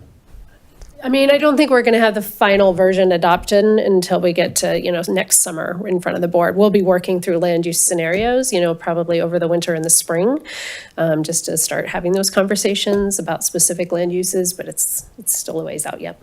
Okay, thank you. What's your hope for timing? If you're perfect world, doing a concept plan today, what are you hopeful for, thinking about from a timing standpoint? Well, we're under contract on the ground, and based on our last time going through this, we understand it's a lengthy process. I mean, a year is what we count on to get something like this approved. Hope to do better than that, but we structured our contract to allow that sort of timing, and then about a year to build. So, depending on everybody's feedback, we need to make a risk-reward decision. It's a lot of time, energy, money to spend and move forward, and you only want to do that if you think you have a reasonable chance of success. But yeah, I mean, I would say in a perfect world, a year to entitle and a year to build. Yeah, seems reasonable. So, great, thank you.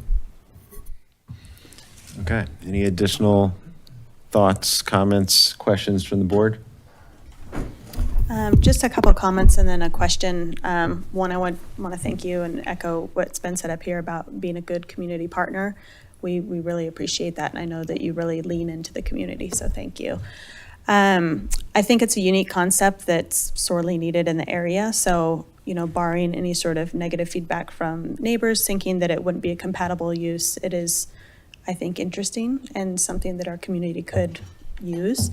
I like the fact that so many can be owned, people can build equity. And I think for businesses, that certainty in controlling overhead could be really beneficial. One question I do have as far as compatibility with the neighbors, and obviously the setback is fantastic. My concern would be around hours of operation if people are operating businesses, and specifically anything mechanical just because of noise with this. And it might be something that you would bring up later and think about through, an HOA or covenants or what do you want to do there. But I'm just curious what you envision as far as operating hours, if there would be restrictions for people to be able to do kind of noisier activities that might bother the neighbors.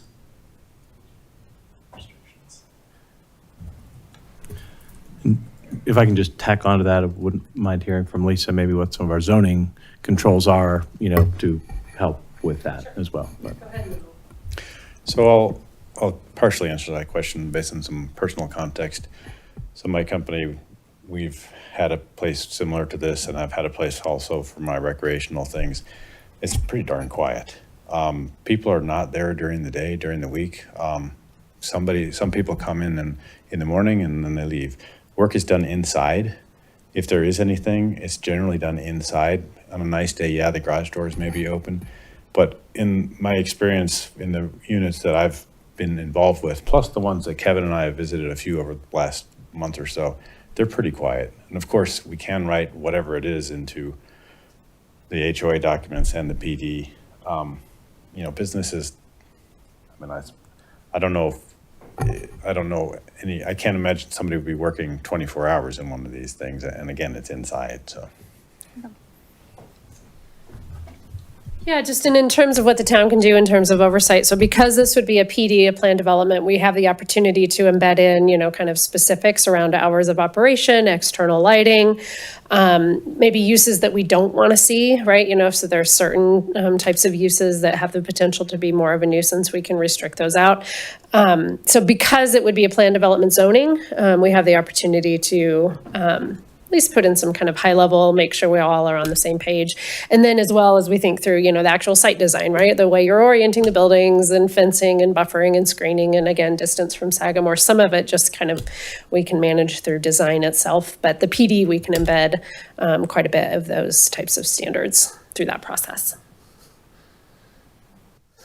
Okay, thank you. That makes me feel a lot better about it because I do think, like I said, it's unique and it's something that could be really beneficial for our community. I just want to make sure that it's not something that would be negatively impacting our neighbors. So being able to have those safeguards, I feel a lot better about it.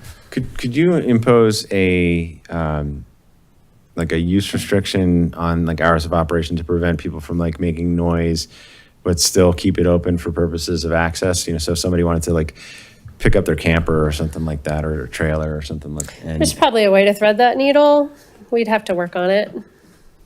Yeah, we could maybe work on some language. It'd be difficult though, because you're getting really specific kind of in a PD about, well, you can have your garage open, but only for so long type of thing. It might be kind of difficult to do.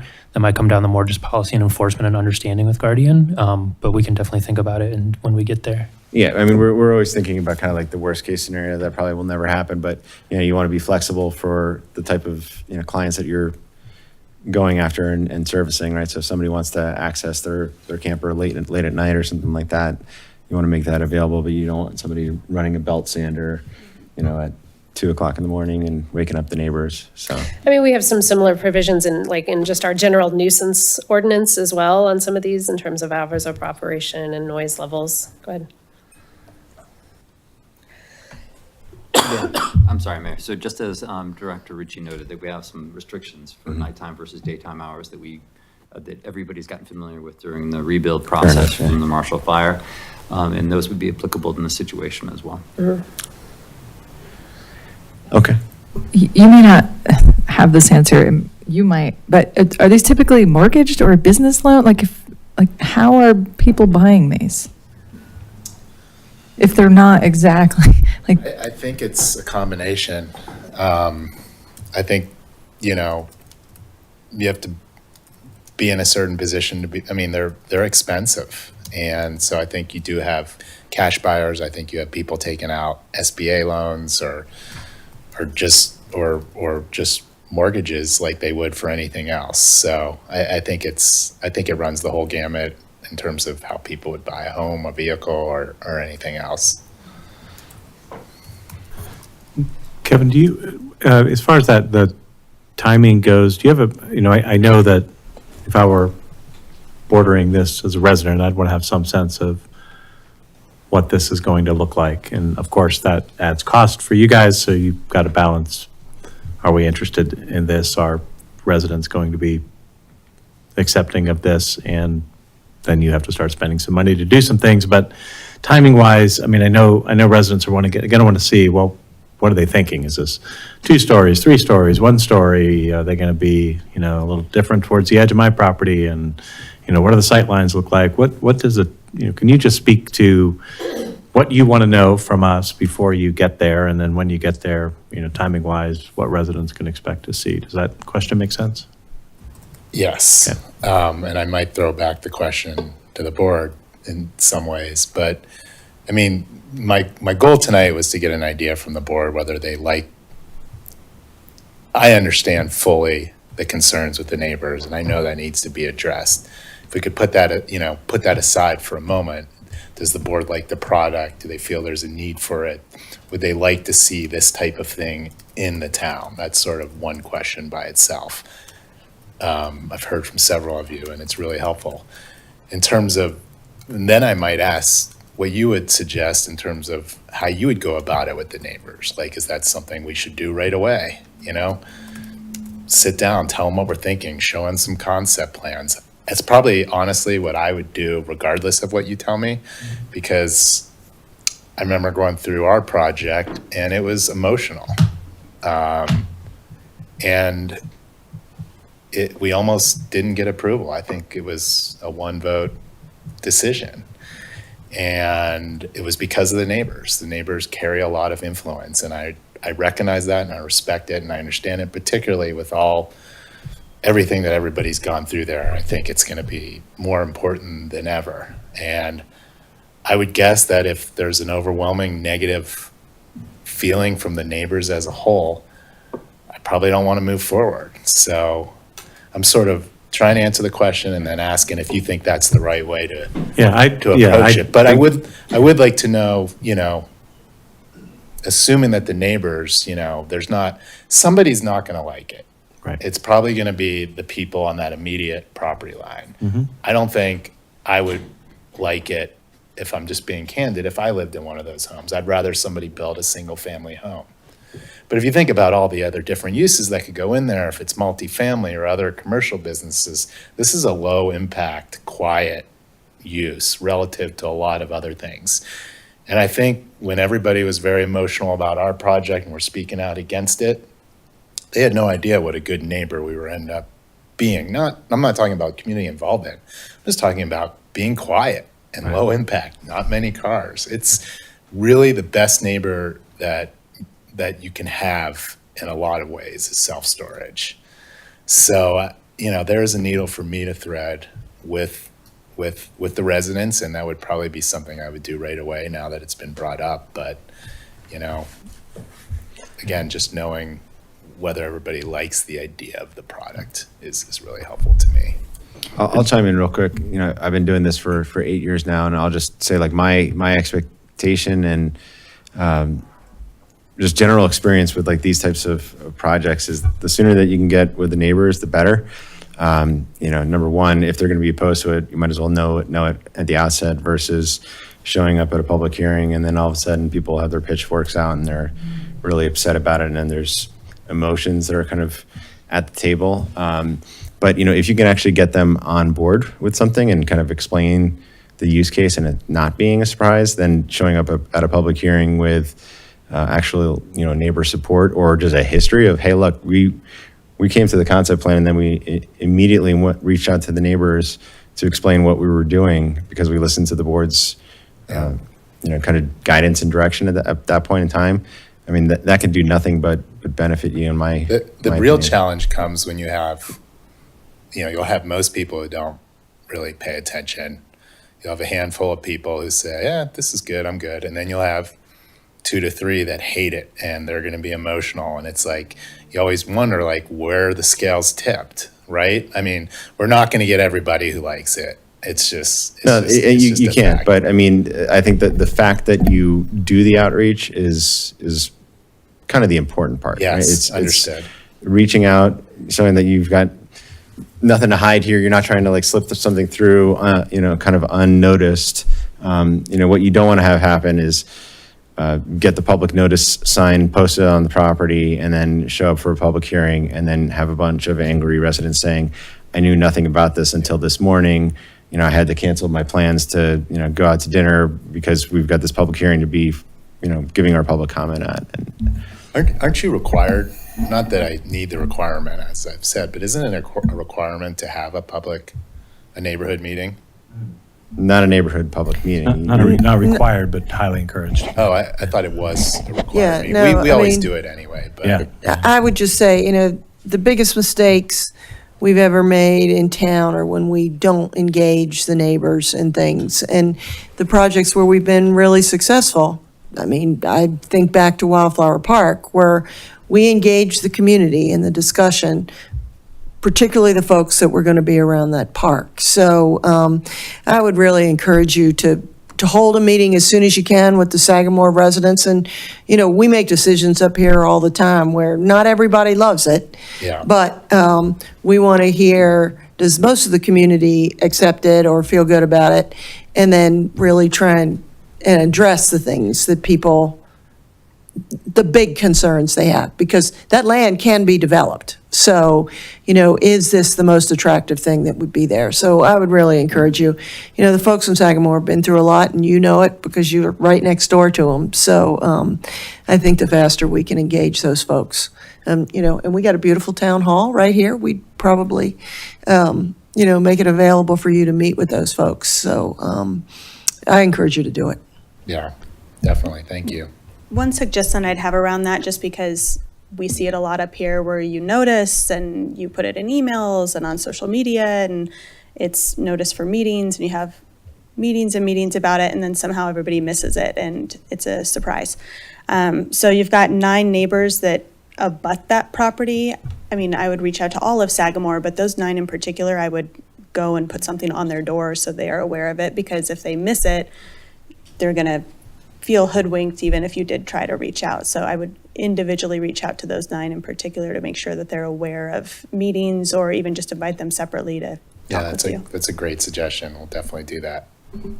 I just wanted to add, in terms of the fire recovery, just a pro tip, if it's not part of your dialogue or your language or your lens in this, is to Google trauma informed and make sure that your outreach has an overlay of that for them, because it's not just residents that would normally be skeptical. These are folks that are still in trauma, and so they're not going to respond in likely a typical way. And so there are some things that you can do and language that you can use that will help you to understand how to make that connection with them, that is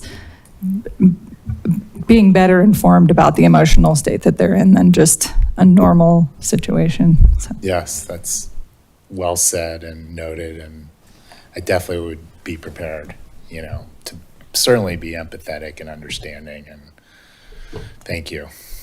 But as you said, I mean, I didn't really say, I do like the idea of this product, and as you said, barring how the neighbors feel, or considering how the neighbors feel, is the big next question from a product standpoint. I love the idea. I look for this kind of space, as I've got a small business with 2,500 square feet, and so it was a challenge to find it a while ago, but, and it's still a bit of a challenge. It's expensive, and So I got 5 units sold at this point. so. But my biggest concern, as I said earlier, in living in this neighborhood, that I think, you know, it's hard as this Northwest area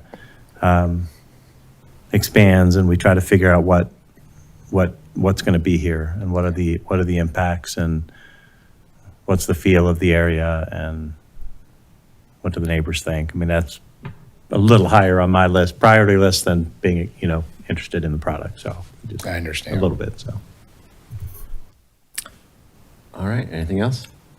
Well, thank you for being here tonight. Thanks so much. I Appreciate really it. appreciate and the we look feedback. forward to seeing what you choose to do. All right. Okay, we're moving right along to item 3, which is our consent agenda. We've pulled item 3C, so at this point, I'll entertain a motion to approve the consent agenda 3A, B, and D. So moved. Got a motion from Mayor Pro Tem Shah. Second. Second from Trustee Serbu. All those in favor? Passes unanimously. And we have pulled item 3C, which is consideration of approval of a special events permit and alcohol in public places permit for the Rock Creek HOA Oktoberfest party in Purple Park. And Neil, you pulled this? I did. I'm hoping that the applicant is available. No? They're not available. And they have not been here for the past 12 years. Usually this just comes before you guys and they approve it. And Lisa Schmall is the event coordinator. So she was not told that she needed to be here. and I don't know who else from the HOA would have been here tonight. Okay. That's disappointing in so many different ways, especially when they put a call out to attend our meeting. Yeah, I mean, just so the board's aware, the reason I wanted them to be here, and I actually asked a question, is like, why is this not a zero waste event? You know, there's all the references in the application are about trash and disposing of trash. You know, I think at the downtown Palooza, Bambi was brewing, was there, and they're using aluminum cups, collecting all the recycling. Why are we supporting an event that ultimately is just going to create another, you know, trash blight? You know, this is something that the HOA could easily do on their own. You know, question I also had is, you know, are they going to use local breweries to supply the beer?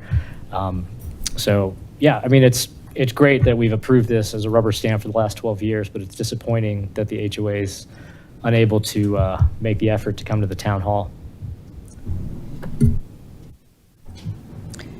In order to approve it, can we mandate that it be a zero waste or no?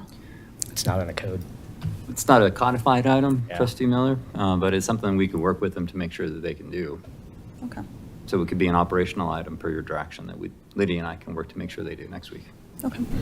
Well, maybe we can do a code amendment to our liquor licensing permit process for these types of events to make them, you know, zero waste, Yeah. recyclable. Especially for the large compostable. ones, right? Yeah. You know, because, you know, composting is another one, because at the Oktoberfest, they supply food.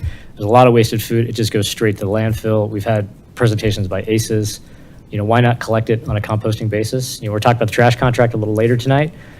HOA has composting available under the waste management contract, but they aren't doing this in their own event. So I agree, like, we should, you know, if we do these at the town events, for these large events that are using our shelters, it should absolutely be part of the review.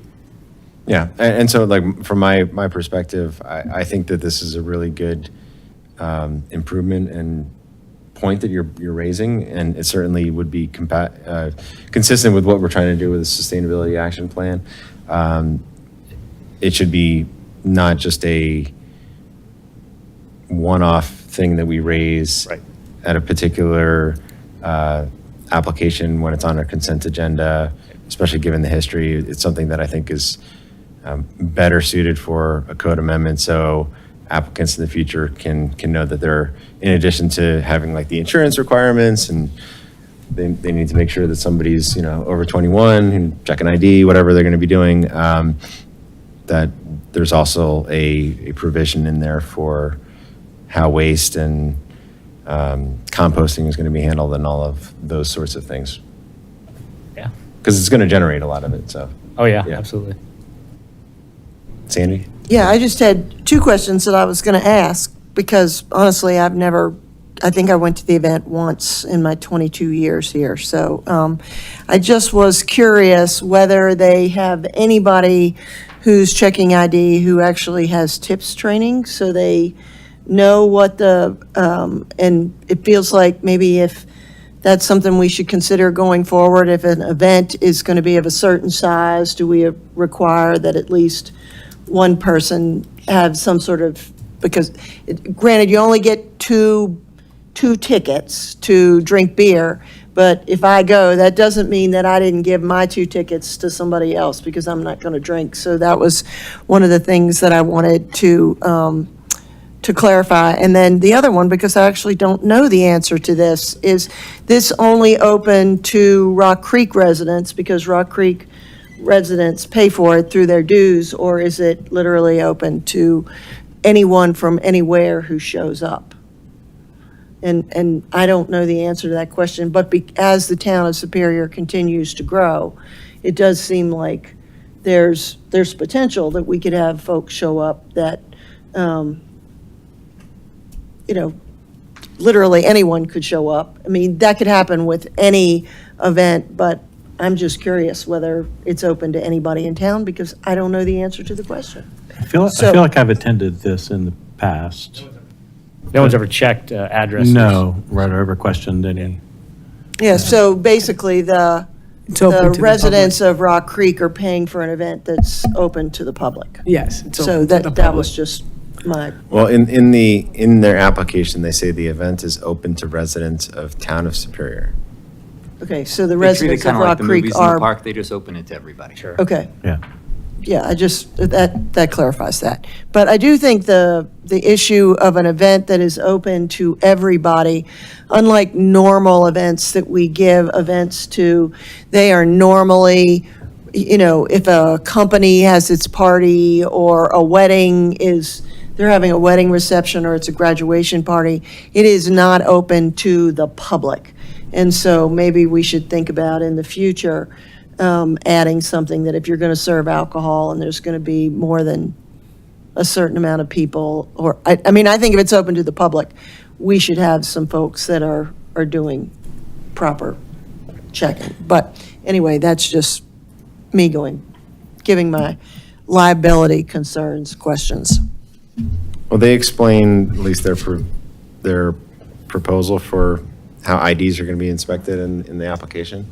They did, but it didn't talk at all about whether those people would be trained or, you know, so, you know, are they trained to know if someone's intoxicated? I mean, there are people who can be intoxicated and it's not readily known. So that's the only question I had is if it's a public event, should we be thinking about that?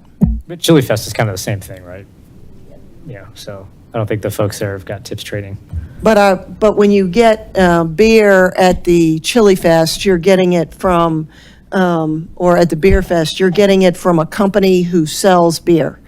And, I mean, that's what they do you're not just going up and getting beer True, but the from a wristband keg. is inspected by or is issued by the Rotary, Yeah. right? So it's not, the folks giving the beer are going on the assumption that the folks check the IDs at the front entrance. Those are Rotary volunteers have done their job. And it's one of those sort of. But that doesn't help you with the fact that it said that the people who are there will be checking or determining if people are intoxicated. And if they are intoxicated, they won't serve them. That's my I gotcha. question. I understand. It's only 2 beer tickets, an event that happens for a couple of hours, but I just think we should be thinking about it going forward from a liability standpoint. And they do note that. They say, you know, the Yes. volunteers serving beer will watch for intoxication and refuse to serve if necessary, so. Also, just to state, like at our events, they are tips trained. Oh, okay. Great. Do we have a police presence at these events? This one does say they'll have 2 This one sheriffs did. hired. Yeah, hired. okay, yeah. Well, so in light of my questions and the fact that we should update the code to sort of require a focus on zero waste, I mean, I'm okay approving this today and whatever staff could do to kind of just administratively tell them that we have a desire that this be a zero waste event. And we have incredible resources to help people do this, you know. Well, in the special events application form that they filled out, there is, you know, the section there for the cleanup plan. So, I think we can put something in that form, like modify the form that says, you know, consistent with our sustainability action plan, you know, the town wants to make sure that these events are going to be sustainable, zero waste, whatever the requirement's going to be. That way, not only could we put it into the code maybe for licensing, but then also in the application itself. Yeah, I'd be very interested in going forward, looking at, you know, obviously like a graduation party, I'm not concerned as much about it being zero waste and imposing that on like a family. But if we're having businesses and especially ones as large as an HOA coming in and having these massive events, I'd kind of like to see that mandatory for that to be a zero waste event because the town does that already and we have resources to direct them to. So if that's something we could look at going forward, I think it would be in our best interest. All right, so staff's got some general direction on Yep, some thank you. process improvements and code updates. And unless there's anything further you want to make a motion, Neil? Yeah, I move to approve item 3C on the agenda. A second. Okay, we've got a motion from Mayor Pro Tem Shah and a second from Trustee McCool. All those in favor? Passes unanimously. All right, it is 8 o'clock. How's everybody doing? Do you need a break or still plow through? All right, moving right along. Item number 4, consideration of a resolution approving a pre-development agreement with, what? Oh, break time. Sorry, we're not moving. Okay, so we're going to 10-minute break. We'll be back at 8:09. Sorry, Lisa. That's okay. I thought you said move on.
All right, we are back.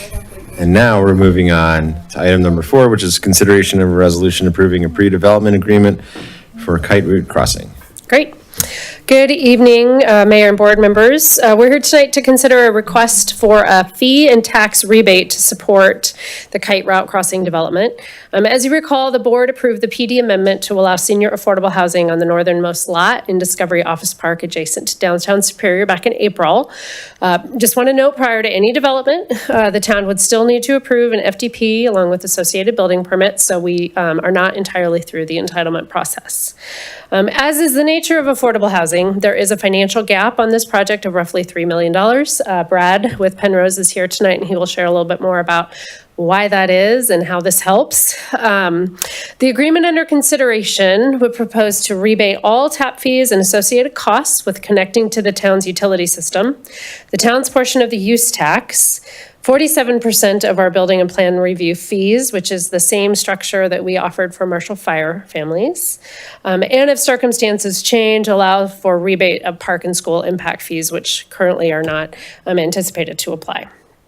So the cover memo includes the anticipated amounts for each of these items. However, the agreement would allow the rebate of the actual costs. I want to note that this is not an all or nothing ask.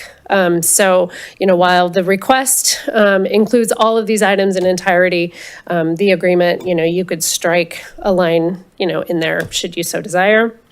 As drafted, based on the current project scope, the incentive amounts to roughly $15,000 a unit. So just to kind of put it in a per unit cost for consideration for a total of roughly $750,000. Again, anticipated cost. We did note in the cover memo that these revenues were not included in the budget. So this is not money that you need to worry about taking away from another item. It's the revenues were not included. And then we also included a table for you for just awareness of what some other similar Colorado communities offer for similar types of incentives. So just also want to note that in addition to this incentive, which would not cover the entire gap, the developer, along in partnership with the town when we are able, we're pursuing many other funding opportunities. So including funds under Prop 123, Boulder County Affordable and Attainable Housing Tax, any revised CDBG-DR opportunities, which might be coming down the line. I'll also let Brad speak to more of what they're doing in terms of funding and filling this gap and why approval of this agreement would help catalyze additional grant and funding opportunities. So with that, I'm going to turn it over to Brad, and then we'll both be available for questions as you consider. Welcome. Thank you. Thank you for having me. Good evening. As Lisa said, my name is Brad Weining. I'm with Penrose. Penrose is a national developer of affordable housing, but the team that's working on this project are all entirely local. I just left click here. Lisa, how do I? Oh, just scroll. I got you. So again, you probably recognize some of these slides and pictures. This is our, at least the public facing part of our team. Shannon, Michael, and myself make up the Penrose team here in Colorado. Andy and Sean are our wonderful architects from SAR, and Matt Herbert from ICOTA is the general contractor we've been working with on this project. Lots of experience both together and separately around Colorado, including some of the projects you see here. Again, I think you guys are well aware of this. Lisa just described it, but this is the site we're talking about. What is now, I assume, to be the most dangerous sledding hill in all of Boulder County. Given its steep slope, is actually a site that we think works great for what we want to do, which, again, thanks to, in part to the PD amendment approval that you guys considered in April. We're looking at doing a two-story over one parking deck, senior income and rent restricted property that we intend to apply to CHFA, Colorado Housing and Finance Authority, in the upcoming 9% tax credit round on February 1. Anticipating, hopefully, an award out of that process. We will be ready to move next summer in really getting our FTB process together and our financing in place such that we can then in spring of 2026, hopefully have permits in hand and all of our financing committed and break ground, which would allow us then to open the homes the following year in 2027. So that's just a quick picture of our right now anticipated timeframe. Again, just a reminder of what was approved in April. 55 plus senior affordable housing income rent restricted. We were very cautious to make sure that we stayed at a height, building height level and elevation that didn't interrupt the views of the new residences up on Canary Lane. That was very important to us. We had a couple of meetings with that group and talked a lot about that and heard that was a concern. So we're making sure that we're staying below the lowest level of their properties. And then parking, while it's not fully up to code, I think a very reasonable parking ratio of 0.6 to 1 for income and age restricted housing properties. We operate a lot of these nationally and tend to park well below that even. And so just a quick reminder. But the reason we are here tonight, as Lisa just said, is to request that you all consider waiving and or reducing a variety of different fees, system development fees, impact fees, rights of ways, inspection, building permit review fees, all because all of those become critically helpful in making this project a success.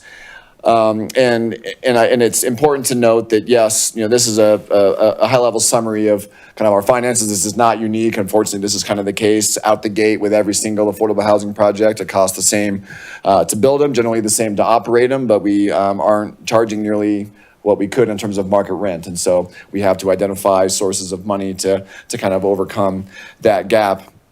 The importance of fee and waiver reductions for a municipality like Superior is not just in the direct impact, which is huge. I mean, roughly $750,000.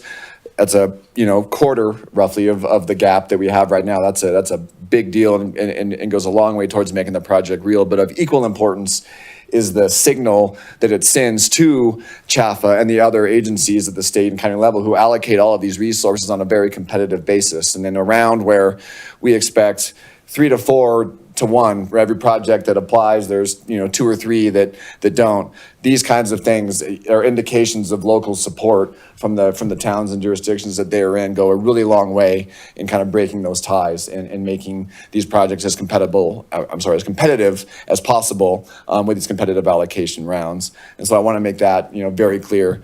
And then so you'll see kind of up at a high level, sorry for all of the acronyms, low-income housing tax credit, affordable housing tax credit are both the federal and state tax credit programs that CHFA allocates.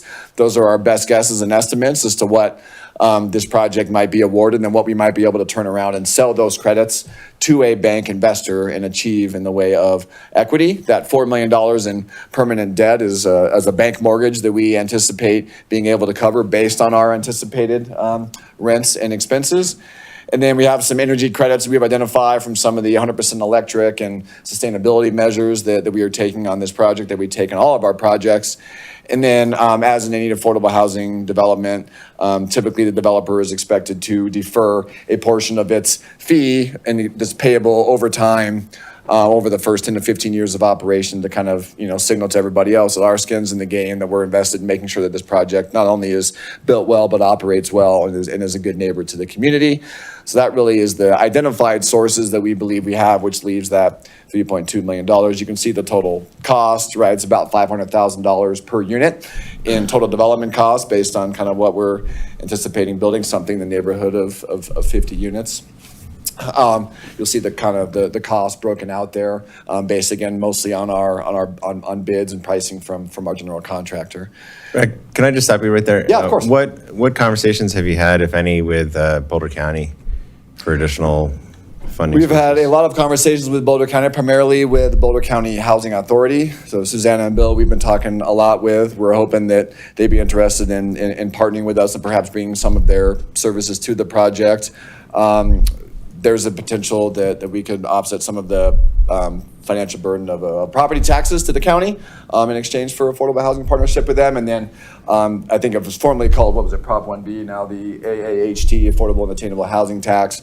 We're kind of staying in front of that and staying in front of them to make sure that, that we're in line to request another chunk of those funds. Similarly, we're having conversations with the state, DOLA, about the disaster recovery dollars and the potential to amend the plan for how those dollars are invested. Right now, rental development is not an eligible use, but we're hopeful that maybe they might change their mind on that, given the great need and many of the incomes of the people who have been displaced.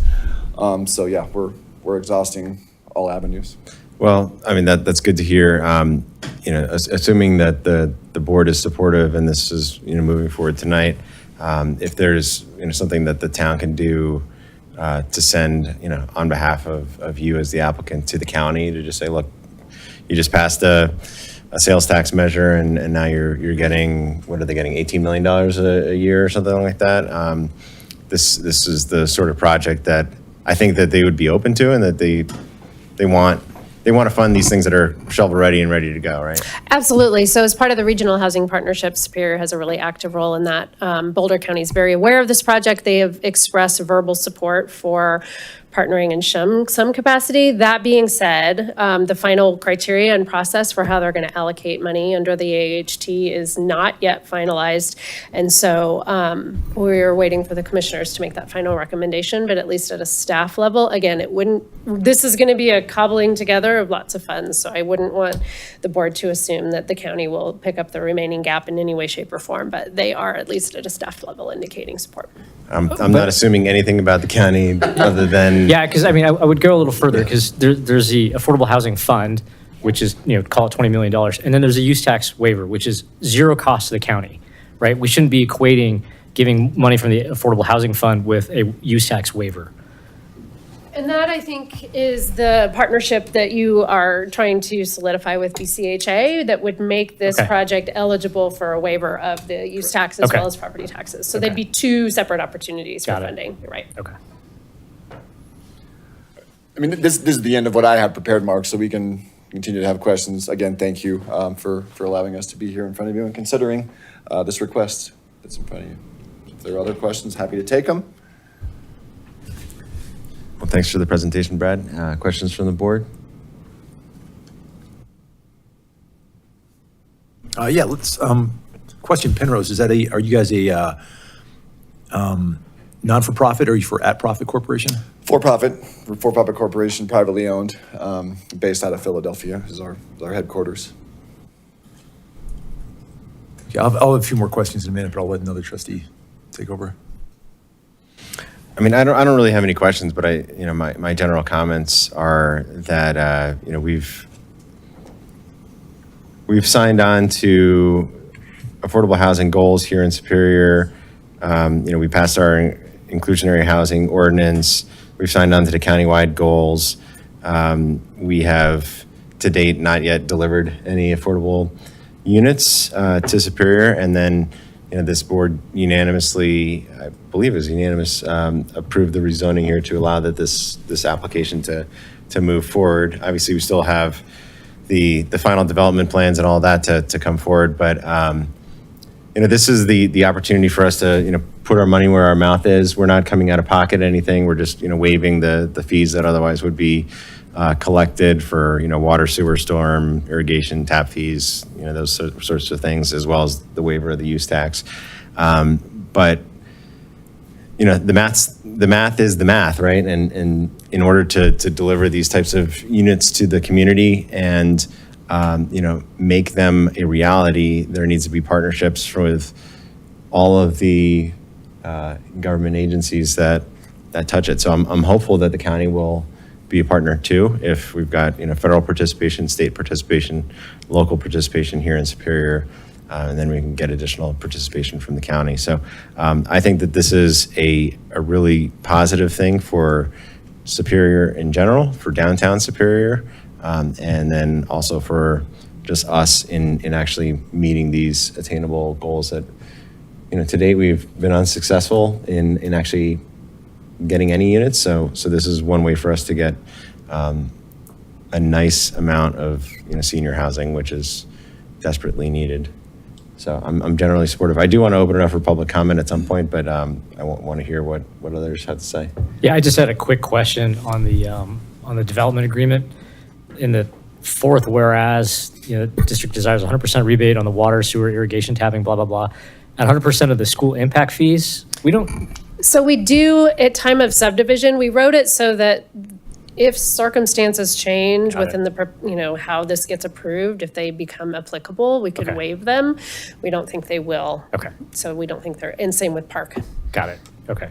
Because I'm otherwise, other than that language, I'm in the same space as Mayor Lasis. Like, we have desired more affordable housing. We've done, other than passing a handful of ordinances, we've actually not put any money towards it. It's actually not even cash out of the reserve. It's not cash out of the general fund. It's, cash that was never in the budget. I really like the way that this has been structured in terms of the use tax waiver relative to, what we can't give, and arguably, if we change the relationship with Safe Built or their follow-on, this number could change as well, right? That is true. So, I mean, the agreements, the contracts coincidentally, and the agreement would kind of both expire at about the same time. Okay. So, so just for everyone's benefit, this agreement would no longer be in effect after December 31st, 2025. But obviously, if the development's still likely, we would come back to you and re-up it, based on current proposal. But yeah.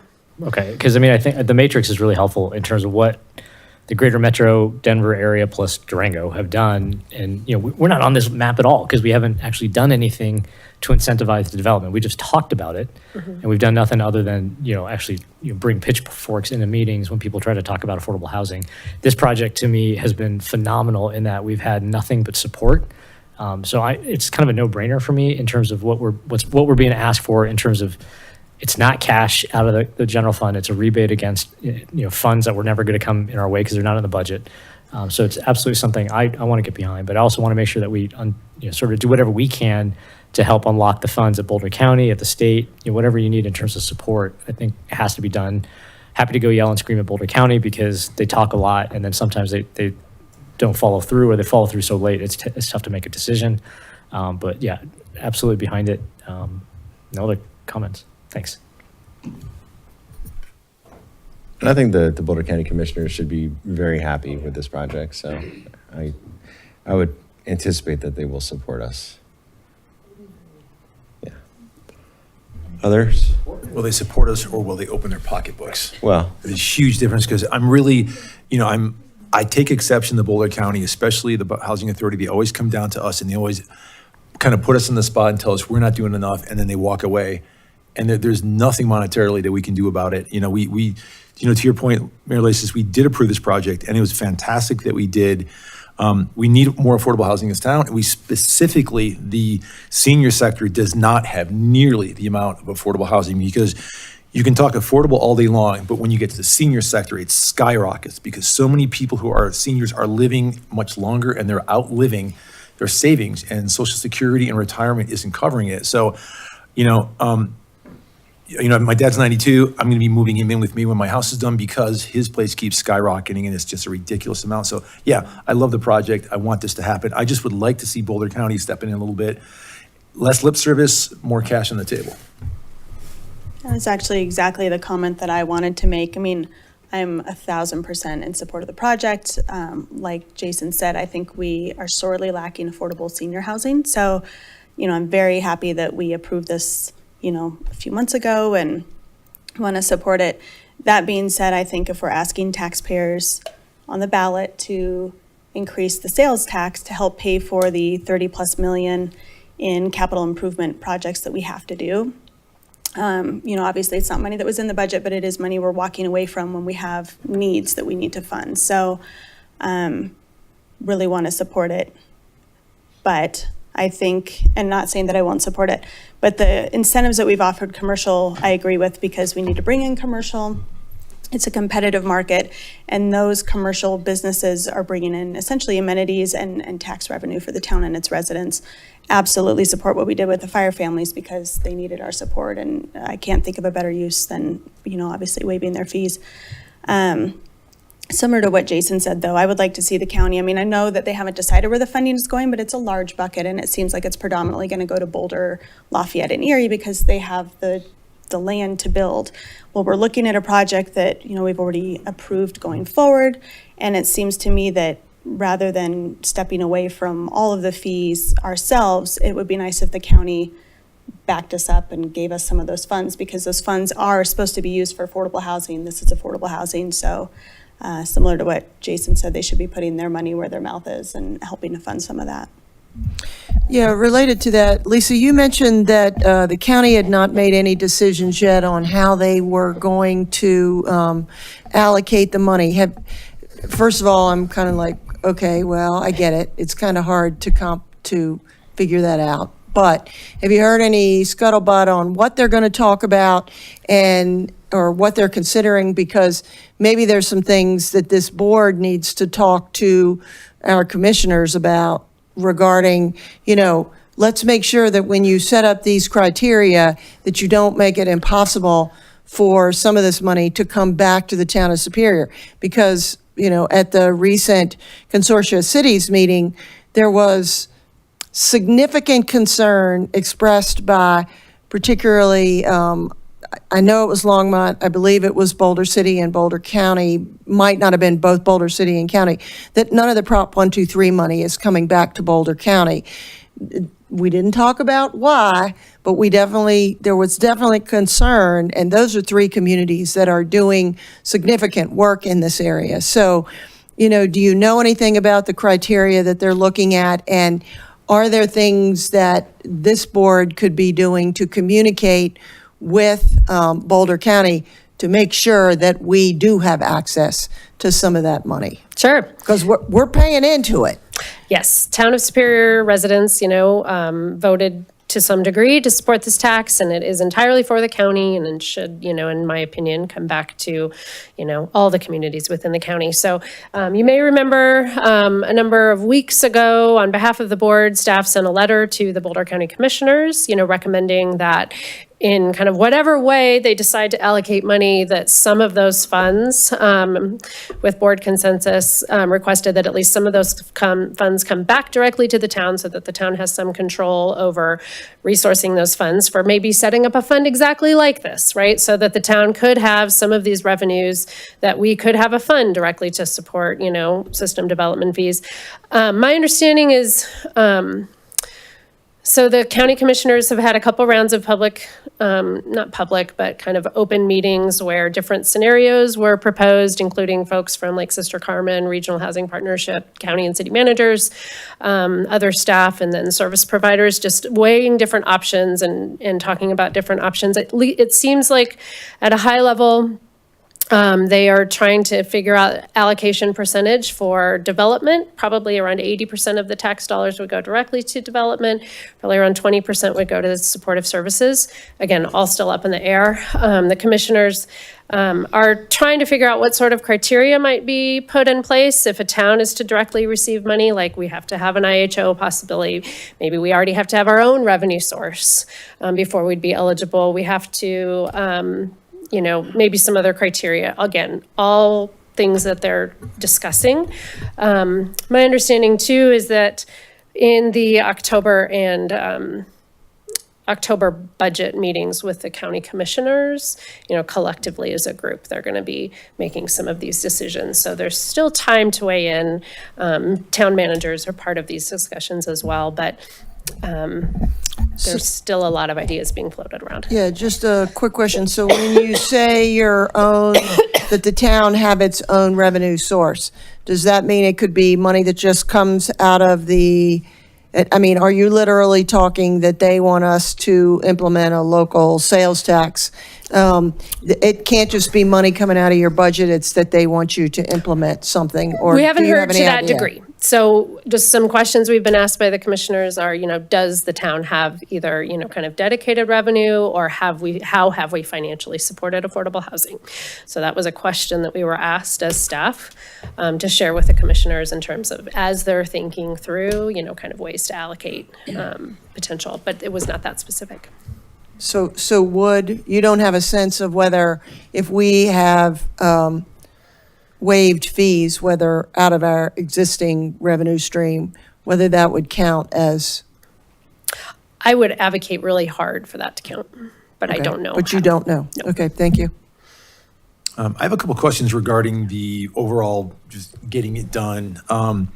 with Penrose, hard construction costs, is the developer hiring the contractor or are you hiring the contractor? We are the developer, You are the and we developer, would be okay. hiring the contractor. Okay. So the deferred fee of $900,000 eventually will be paid in development fee? Yes, that's part of that $3 million developer fee, that deferred portion. Again, that's not an exact number, it'll flow, that's what we're kind of holding in there.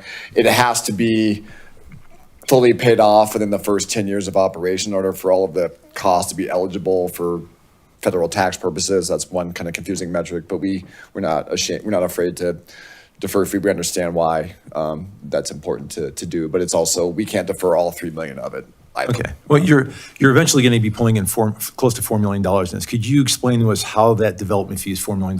What's it based on? Is it based on a percentage? It's $3 million. So the deferred portion is part of the three. That makes sense. Oh, okay, I got you. Yes, So we're deferring a portion of the fee. But that said, it's still a big number, and it's a fair question. So the fee is allowed per CHAFA's qualified allocation plan. So Colorado Housing Finance Authority has kind of a metric for how you calculate fee. It's based on a percentage of eligible costs, which is largely hard cost plus most soft cost, not all, doesn't count land acquisition. And so really, any developer, whether it's for-profit, nonprofit housing authority, is going to seek to maximize that number because it's also really the only economics that we can derive out of it, right? We can't build it and then flip it in 3 years and sell it at a profit. We have to maintain and operate this as affordable for at least 30, 40 years, if not longer, depending on the financing sources. And a project of this size and with lower income is not going to produce a ton of operating cash flow, especially because we anticipate that any monies that we might get from the county, from the state, would like to see some of the cash flow, after banks are paid and after developer fee is paid to sweep some of that cash flow so they can recoup costs. And so it's really kind of the only source of economics for a developer, whether it's for-profit, nonprofit, or housing authority in the affordable housing space. Yeah, I'm not asking you to work for free by any means. No, it's a fair question. And in looking at that, if what we're looking at giving for the $3.1 million, we're basically going to be waiving all the infrastructure fees that a typical developer would pay. So, I mean, I'm just thinking in my mind, development fees, obviously you have to make your money, but we're waiving pretty much everything that you would have to normally pay going forward with a project like this. What more savings can we get, or is it going to be a hard $3.1 million we're going to have to come up with? No, the $3.1 million is what we're asking from anybody. And the county, we hope will be a part of that, the state. What we're here asking today from the town is the waivers that account to roughly $750,000 we anticipate. That, I'm hoping, would be the kind of the end of our ask for dollars from the town. So hopefully our ask would be worst case scenario $750 more or less right now. If Boulder County comes and kicks in what they're supposed to be promising they're going to kick in the past. Yes. Okay. No, I just that's wanted the hope. I don't want to come back here in front of you guys and ask for more money if I can avoid it. But again, I think because of the signaling impact that this has, it's more important than just the dollars. I think it's also the signaling that you guys made. And I will make one additional point. Maybe this is a beggars can't be choosers kind of point. But as you're thinking about these, if any of these fees are ones that can be waived up front as opposed to rebated, that is an additional help.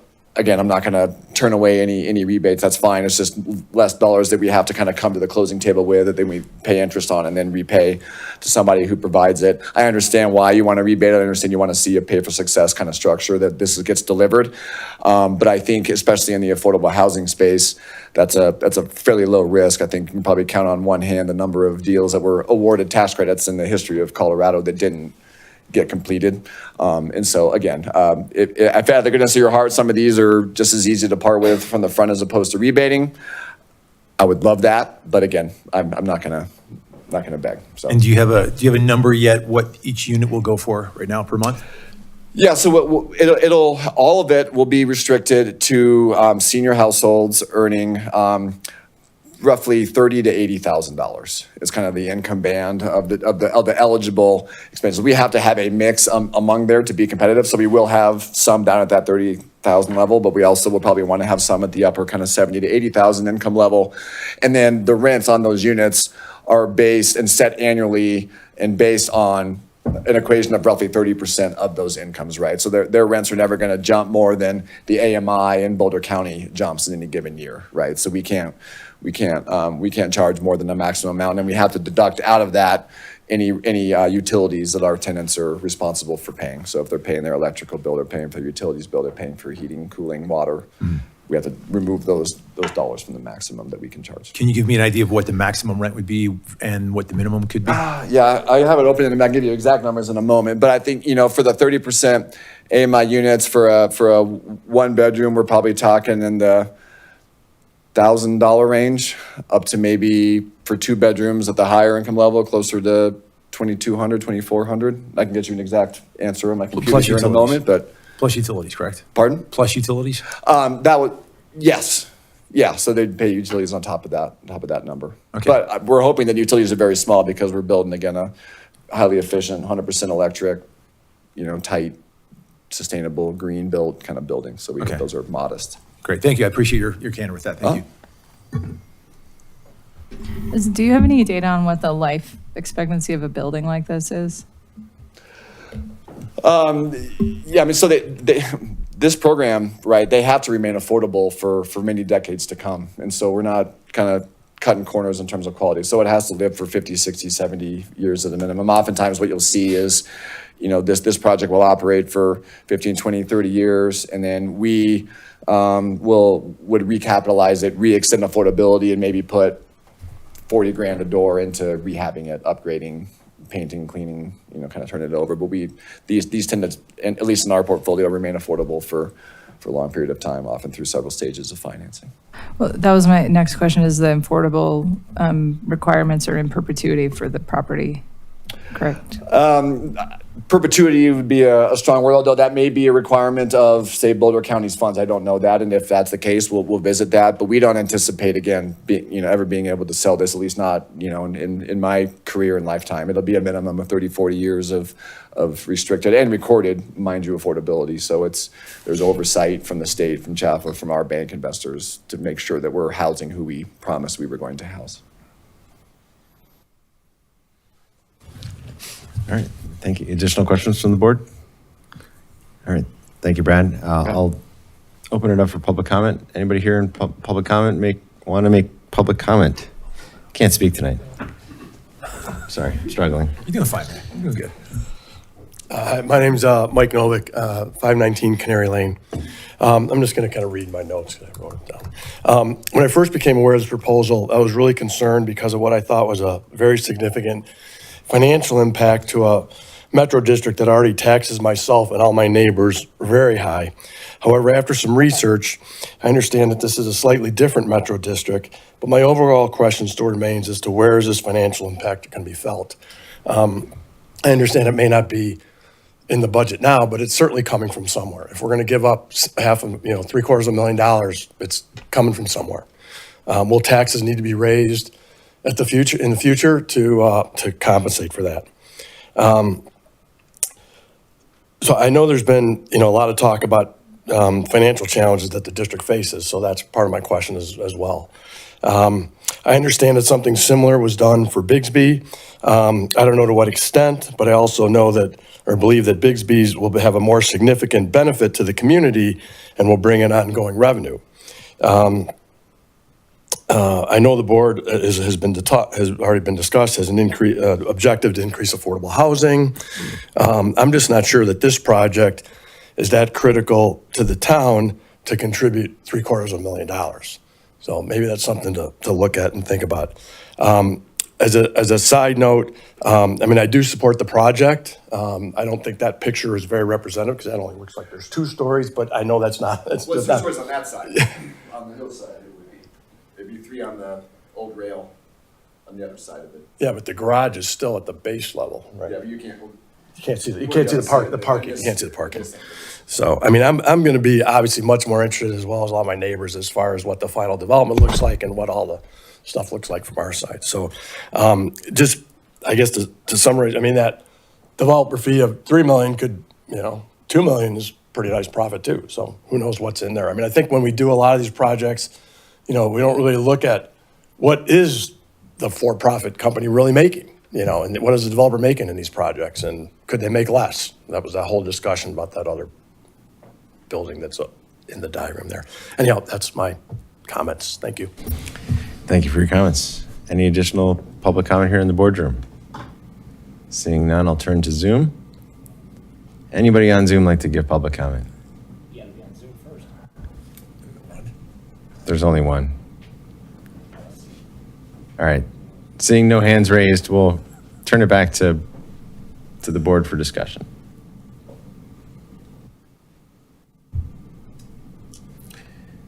Thoughts, comments? Otherwise, we can entertain a motion. I guess my main thought is this is just the first opportunity for us to put our money where our mouth is. And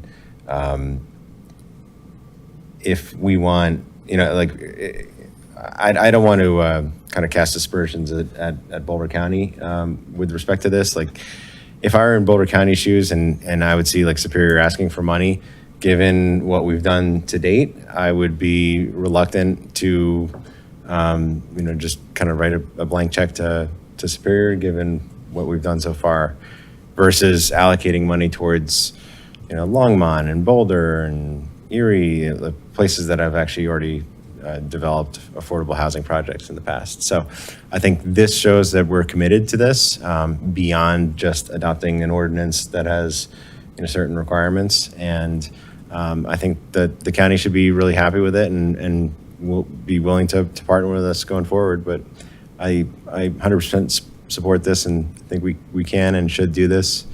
And I'm really excited to see, I think that this actually will benefit downtown Superior significantly.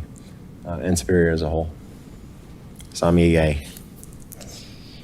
Yeah, I am fully in support of this. I think folks pretty much know my opinion on we need to do more to support seniors in our community. And the other great thing is if this can get built, that gives an opportunity for some of the seniors in our community to possibly move out of their single-family homes or move out of their townhouses with multiple stairs, if they so desire that this is an opportunity. It also might be people from outside of our community who want to come in and be a part of our community and right now can't afford it. I think this is a huge step on, that the town of Superior should take to show we are committed to affordable housing, particularly for this high at-risk population. Others? I was going to just echo a lot of what's been said. I've been on this board for, feels like a million years, 6 years, and we haven't actually seen a project come this far forward, right? And it's been a lot of, well, someone else should pay for it, right? And that's not how affordable housing gets built, right? It's just, someone has to make some money to pay their employees. Someone's got to make a little bit of profit to pay their shareholders. Otherwise, nothing ever gets done. Nothing ever gets built. What we're being asked for here is a relatively small part of the total. If it's $25 million and we're chipping in a credit of, $750,000, it's not going to be cash out of the general fund because this likely doesn't get built, right? Without our support and subsequently the other support that they still need to get, this doesn't get built. So the $750,000 we're talking about doesn't actually exist, right? It only exists if this thing goes forward. And I would happily give this over if we can see this thing getting built because it'd be the first step we've ever taken to bring in affordable housing into this community. We talk a lot about affordable housing and the need to do this and to do that. And passing ordinances doesn't do anything. It doesn't bring a developer to the table. We actually have a developer here that wants to build.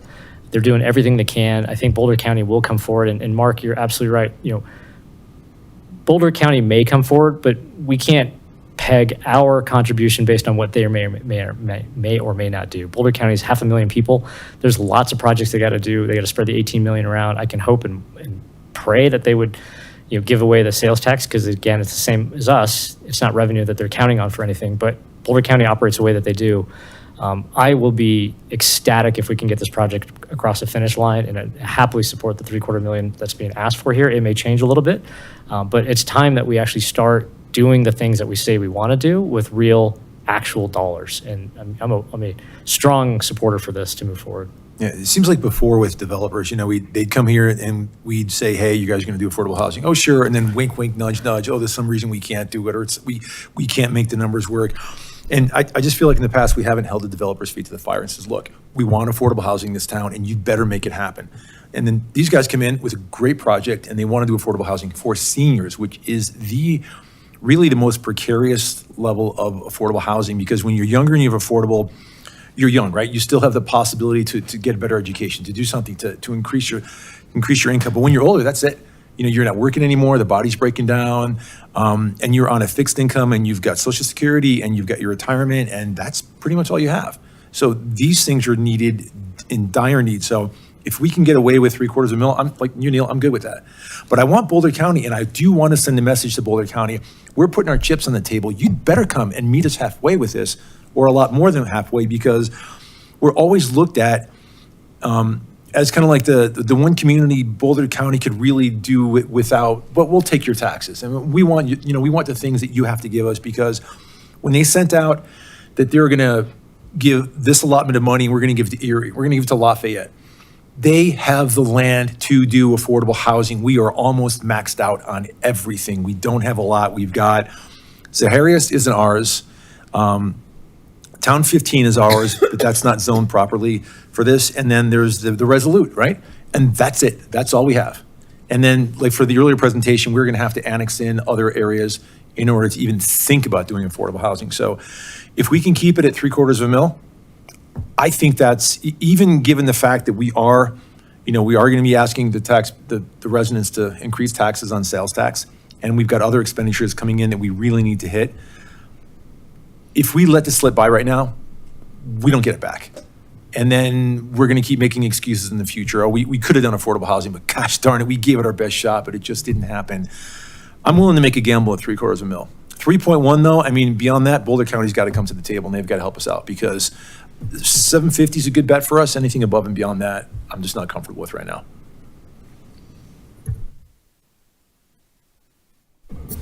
All right. Anybody else? Otherwise, somebody like to make a motion?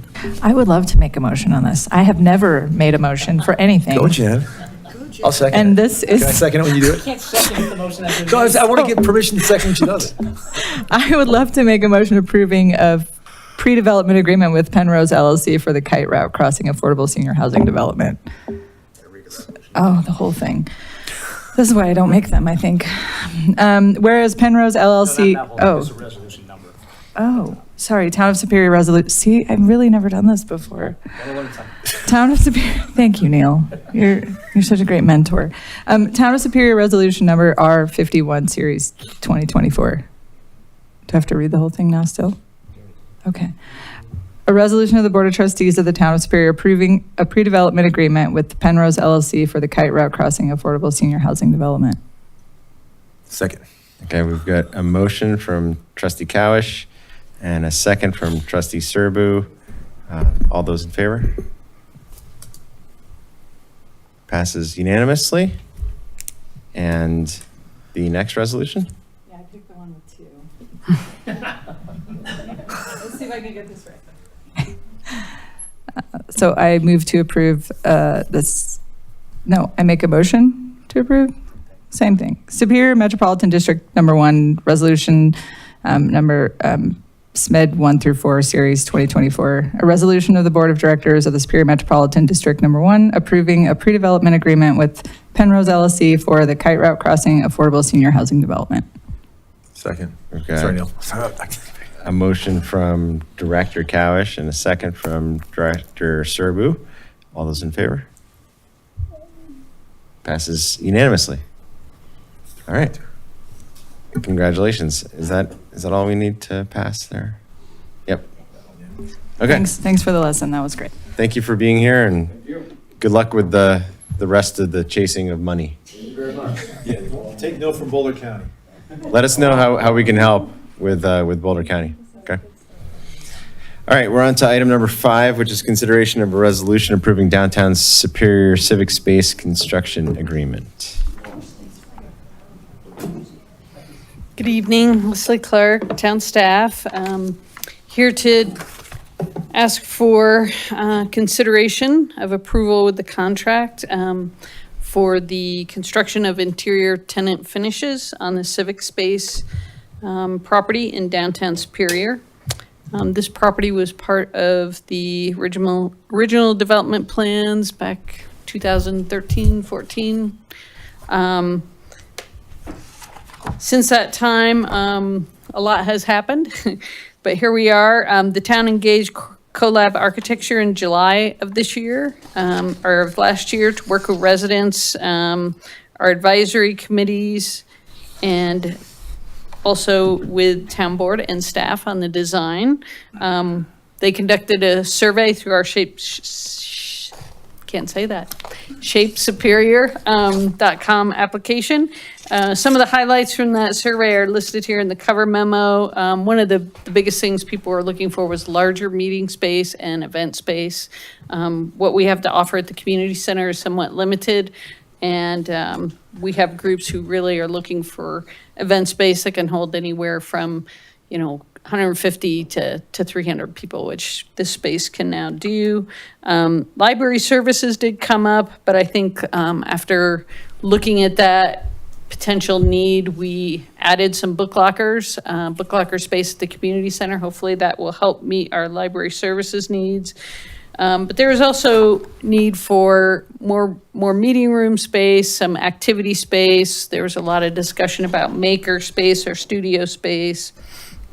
And then also more space to do some exhibits, artwork, those kind of things, and flexible space. So there was a lot of need that was expressed in that survey. I think you all looked at the design, the initial design back in September at your work session, and offered some guidance and feedback to still keep things flexible to some point as we learn what the needs are in downtown and how best to use this space. So the RFP for construction went out in May. We had a huge response. We had over 40 firms that attended our meeting. We had 11 proposals that were submitted. We conducted interviews with 4 of the top submittals. And we have a recommendation that came out of that with Doan Construction. Some of the things that really impressed us about Doan was their team. And I should probably put this project up, shouldn't I? So you're looking at the right picture. I'll start with this, one of the renderings of the upstairs event space. Only in reality, those seats will be filled. And it will be a little bit more colorful, but it is going to be a great space. The team from Doan Construction impressed us in some of the previous projects they've done that are somewhat similar to this, and also just their desire to really work with the town to make this space as functional as possible. This is kind of looking from the back of the room going forward. We worked with Doan and Collab on doing some value engineering. When we looked at the base bids that came in, they were all a little bit high for our budget, especially to allow us some budget for furniture and fixtures in the facility. So we did work with them over the past month, and we basically brought the price down almost $500,000, a little over $500,000. So they're very creative, very willing to look at alternatives. We looked at a lot of alternative finishings that were maybe not super high end, but still provided the same functionality and a very nice, high quality product that'll hold up. So I really appreciate their ability to work. I know some of the people pictures are kind of funny. This is the downstairs space after you go through the lobby and how this will look. There's staff offices back here. This is the maker space. The kids area is through this door. These are kind of some interesting glass panels. Some you can see through, some are felt, some are different colors. And then this is an additional office space. This is kind of looking from the other end. There is ample space for displays or galleries or whatever we choose to do here. If we decide we want to have a mural or something like that. And then this would be the front lobby space as you come in the door. Kind of have a reception area here. The elevator is kind of right here, and then the stairs are around the corner. So I can move on to look at some of the actual floor plans. See if this is probably the best one. Looking at the first floor, we have the elevator space here, the reception desk, small lobby area. The traffic flow would come in here. The restrooms are back here. If any of you were down at the event this weekend, you probably had a chance to at least look through some of this space. This flexible space in here is just going to be that. It's going to be open seating, small office here, kind of a kids area, and then the studio, maker space, classroom space here, a couple offices here. And then the upstairs does have an operable wall that can close off basically a third of the space. So you could use this space for smaller programs and activities that maybe you don't want the whole space for. You could also use it as a staging area before an event. People could flow into this. There's a small lobby here, but this would allow some space for people to stage up before going into an event. We have a small conference room behind the stage area, some storage and office space. We're calling it an event staging space right now. It can turn into a catering kitchen in the future when we get equipment in there, but right now we can use that for any events where we need to have caterers come in, tables and chairs come in, they can stage out of this room, and then this additional office space here. This floor is accessible from the second story of the parking garage. So in theory, a caterer who doesn't have too big of a truck could pull into the second floor and come right in. Leslie, sorry to interrupt. Event space 206, how many square feet is that roughly? With the partition closed and with it open? And I need my glasses, my really magnifying glasses. I can't see that at all. I think I could zoom in, couldn't I? Let's be smart.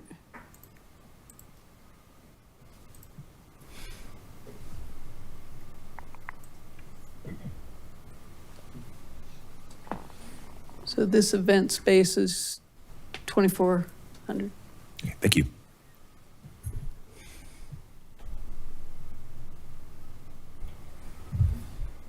Can you talk a little bit about the value engineering? Because we went from about 1.6 to 1.1. And the memo, the staff memo got me a little confused because it looked like the value engineering took out the Superior Community Center alternate mezzanine deck. Yes. That was an add-on to the 1.6. Yes. Because we added on the community center and a second mezzanine. That wasn't even on the table as far as I was concerned. We started with 1.69 and we got down to 1.717. Like, what did we take out? So, and that's a very good point. We did have two alternates in this project. One was the community center reception desk project. And when the bids came in, we knew that alternate was the first to go. We also had a potential mezzanine on this back third of the event space where you could potentially have a second story with some seating up there. It still is something that could be added at another date. We would have to rework this garage door to make that happen. But at this point in time, we don't know that we're going to need an additional level for seating, but it's something that we do have the height up there. I believe it's like an 18-foot ceiling, so ceiling height there. But that was removed. We also, the original project did alter all these garage doors so that they were higher and retracted at a higher level than they do right now. We rejected that and went back to just keeping them the way they are. We looked at this was some very high-end ceramic tile that looks like wood. Right now we're looking at more of a vinyl product that looks like wood. that I think will be just as durable and functional. And then we looked at some simple carpet in the staff office areas, and more of this kind of product, but maybe not with the same pattern to it in some of the other functional areas. The event staging area will probably remain concrete, just because we expect a lot of traffic and bringing tables and chairs and equipment and all kinds of things in and out of there. The first story space, we're looking at polished concrete through almost all of it, with the exception of in the kids area, they're going to have some of that absorbent flooring similar to what we have at the community center, and carpet in the office areas. The makerspace will probably be just polished concrete to make it easily cleaned and maintained, and then the lobby area would be all just concrete at this point in time. We looked at not as high-end countertops, and we had some really aggressive enclosure here with glass. We kind of toned that down a little bit.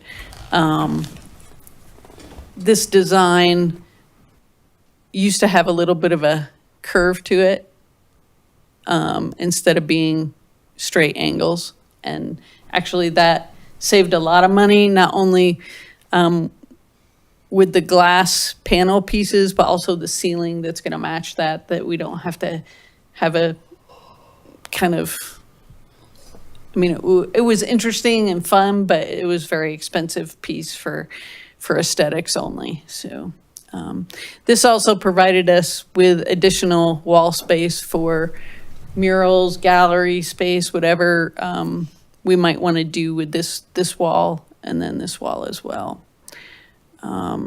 Those were some of the biggest things. We also looked at lighting package that wasn't quite as aggressive and top end, although I think it's going to be very functional and fit the theme of the building just fine.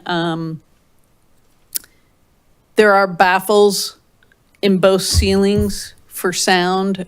So we looked at some alternative design on the second floor where there's like 3 segments, and then around the edge is just regular drywall ceiling material. So we cut down on the number of baffles. I think it's still going to be plenty to offer the sound acoustics that we need upstairs. We also have baffles on the wall that came as part of the project through Carmel, which are in storage right now. Downstairs, we also changed the baffles, so there's not quite as many, but they incorporate lighting inside them, so that helped with some of the design of the ceiling.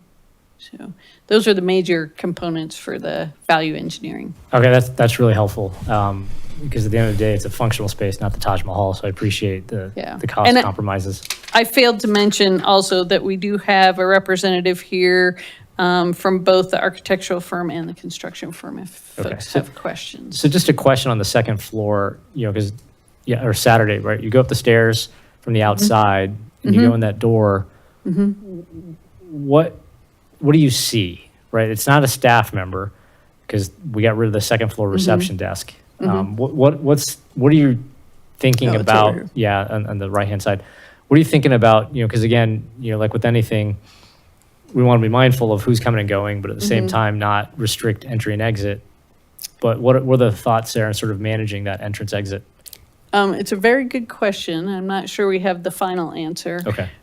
We were looking at a way to possibly have a gate or something at the bottom. There are some egress restrictions around that, but we could have some signage there and only encourage people to come up here when there's an actual event. The doors here are, they don't have to be open, so they can be locked, and we can provide some barrier to this balcony as well. I think when we have an event and we know something's going on up here, you would have somebody up here. You would have a staff person up here either greeting people or saying, the doors will open in 5 minutes, whatever that might be. get people all excited and hyped up. No, I don't know. But yeah, we will definitely have to have staff managing when there's an event up here. And, we do have staff offices up here, so that should help. Okay, all right, thanks. Leslie, could you speak to it says there'll be about 225,000 available for furniture, fixtures, and equipment. I have no sense of what that means at all. So, I mean, I know how much I spent to put furniture in my little office, and it was over 10% of that. So, some of the pictures show a stage and chairs, and you've got a maker space, you've got a kids area, plus other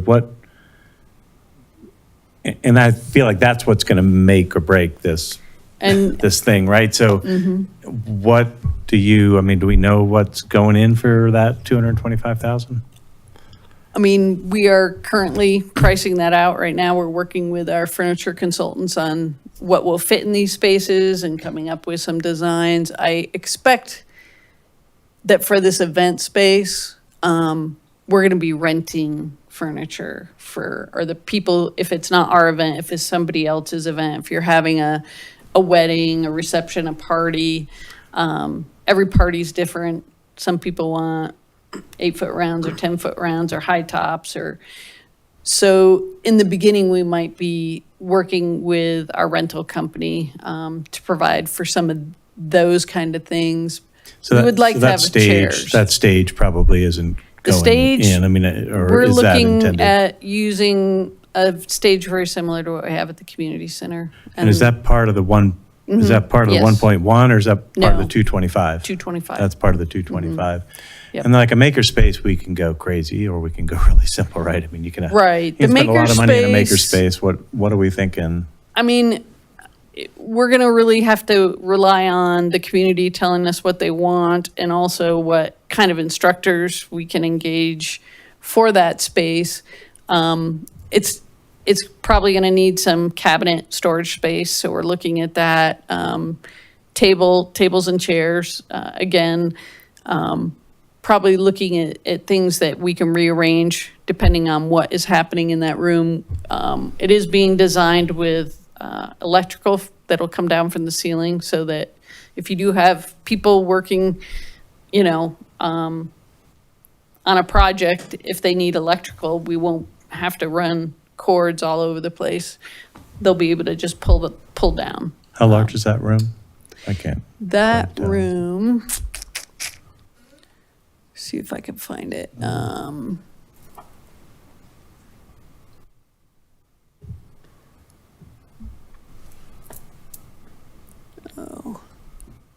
The chart says 469 square feet. Did you find it? Okay, so thank like- you. Yeah, it's the second from the bottom in the first column. Okay, Okay, thanks. so like 20, by There you go. 20-ish is what Yeah. it kind of looks like. Okay, so it's not like a massive room or anything, so.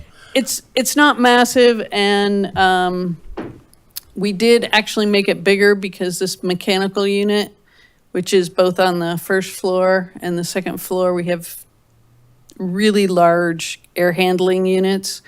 One of the value engineering items is we were going to put those up in the ceiling, and they're going to leave them where they are right now. So it took up a big chunk of this room. So we bumped this room down. It was aligned here, and we pushed it down here. So, So- it will come with a sink, but everything else is something that staff and the community feedback, we're going to determine what goes in there, if it's, Okay, so you'll come back to us with what these rooms are gonna we can look certainly, like. yes, we can yeah. certainly provide some feedback, and maybe in future work session would be appropriate for getting feedback from the board on that. Obviously, our advisory committees are going to be looking at providing some input as well, especially the CAPS committee,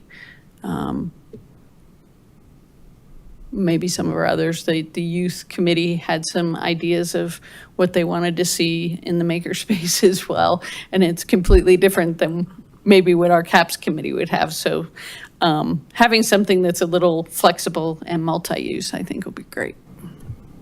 Leslie, is there a reason why on the second floor. And this is getting to Neil's point for reception. If somebody decides during an event to come up through the outside, do you need the 2 double doors there for egress? Is there an egress count for that? Or can one of those be done away with and a small reception counter be put in its place? Right here? Yeah. I could ask our architect if that's the case. I think we're looking at just, if you're trying to get 300 people in or out of here, that it'd be nice to have the 2 doors, but. Doors are already there. They Yeah, are they're right already now. there. They Yeah, were You can provided. make them inoperable. And the elevator's right against it. through there, right? Elevators right here. Yeah, you know what, I mean, You can't use the elevator in egress. In a fire, you can't use that. I'm well, just- not in the fire, but in Well, that's what I'm general talking about. day-to-day The use. This- amount of egress through the doors. Yeah, is for this the fire space code. is not as big as it might look here. We can certainly put a table and chairs up there if we needed to. So it'd be more like a temporary access We for could, reception. we could definitely do that. It also, the restrooms are back here on the second floor. So, but yeah, we can definitely do something temporary if needed for events. It just seems kind of interesting, for the amount of occupancy, it seems like you can get much more people upstairs in the event space on the second floor than the first, and yet the bathrooms are much bigger on the first floor than the second. Not a criticism, not a question, just looking at the amount of, Are they bigger? yep. In the men's bathroom, you got 1 toilet, 2 urinals, and then downstairs you got 4 One toilet, urinals. 2 What- urinals. Oh, They're those- flip-flopped. Yeah. Yeah, I think they're about the same. But yeah. Okay, thank you. So just I just want to make sure I have this, that we have $800,000 in the budget for this year and $600,000 for next year. That's where the 1.4 million is coming from. And then the other thing, fortunately, we've now had experience outfitting the community center, and I think we had some trial and error on some of the furniture we went there. So hopefully we'll have better success this time, and I know you guys have made some great improvements. So live and learn, and hopefully we learned a lot with the first one. So We did learn a lot. I think both from a, standpoint of outfitting the building, but also operationally. And this building will be different, but it will have some common functionality as well. So we will be hiring a full-time recreation coordinator to help with the programming and booking the spaces. And then we will have part-time front desk GSAs as well, just like we do at the community center. We'll have to evaluate how that works and, come back to you next year and see what additions you may want, or maybe it'll be just perfect. So is the plan to define some level of programming before investing in furniture or things, or are you going to get things and then figure out programming around it, or how are you thinking about that? I mean, a little bit of both. We're going to try and get furniture that's pretty multifunctional, probably for the maker space and the conference room. We're going to be looking at something similar to what we have in the meeting rooms at the community center. For the event space, we'd like to get our own chairs, even though we might rent tables. But, if And part of me somebody thought just, about the music we have now, right? It's just a fair setup in the community center for for music kind of things, and I'm sure there's other programming elements that, given some thought, we might do something different. we have a large sound system that we only break out every once in a while at the community center. We're going to move that down here Okay, to use cool. upstairs. Upstairs. What we don't have in the budget, and we probably won't be able to afford with our current FF&E dollars, are monitors, any kind of sound system that's built in, that's like a PA for the whole building. We don't have that. We also don't have security cameras. So those are things we might look at adding down the road based on need. Was the cabling infrastructure put in for any of that, or would that have to be done too? That would have to be done. The ceilings are pretty exposed, so it's not a huge task. And even with the baffles that we're planning to put in, the ceiling's very accessible. So I assume shouldn't the be. cabling infrastructure was put in for the network and access points and Yes. offices and all that, yeah. Leslie, quick question. Typically, when we hold events in this town, we don't necessarily make a lot of money, if anything on it. Do you have any idea, just ballpark, how we did on Fall Fest? I don't yet. Plus, what was it? Yeah, I mean, you're right. I know what you mean. Plaza-palooza. Yeah. It'll probably take another week for Michaela to get her reports back out on that, but we can certainly follow up with that information. Okay, thank you. Yeah. I should know the answer to this question, and I don't. So this building is owned by Carmel. Are we basically just, do we have like a long lease on this space and we don't own the building? Or like, I actually don't know what the relationship is between us and Carmel on this space. I know they built it for us and we now own it, but it's effectively in their building. And I think it's going to operate similar to a condominium type of an arrangement, but Martin probably has a lot more information on that than I do. Sure. The short answer is I represent the town as a member of the HOA association. It's us, Carmel, and the Metro District. The Metro District owns the lower couple of decks in the parking garage. Carmel owns their space, and then we own our space, and then we have a common ownership for the common area spaces and some of the HVAC and some of the other things and the custodial. So we all have a role in this, and we'll be in a relationship with them for the foreseeable future, but it's essentially like a condo association, as Leslie mentioned. Okay. Do you get access to the pool? We don't have access to the pool. Thanks. Not officially. I really appreciate the value added design changes that have been made. I mean, I think that this is going to be great.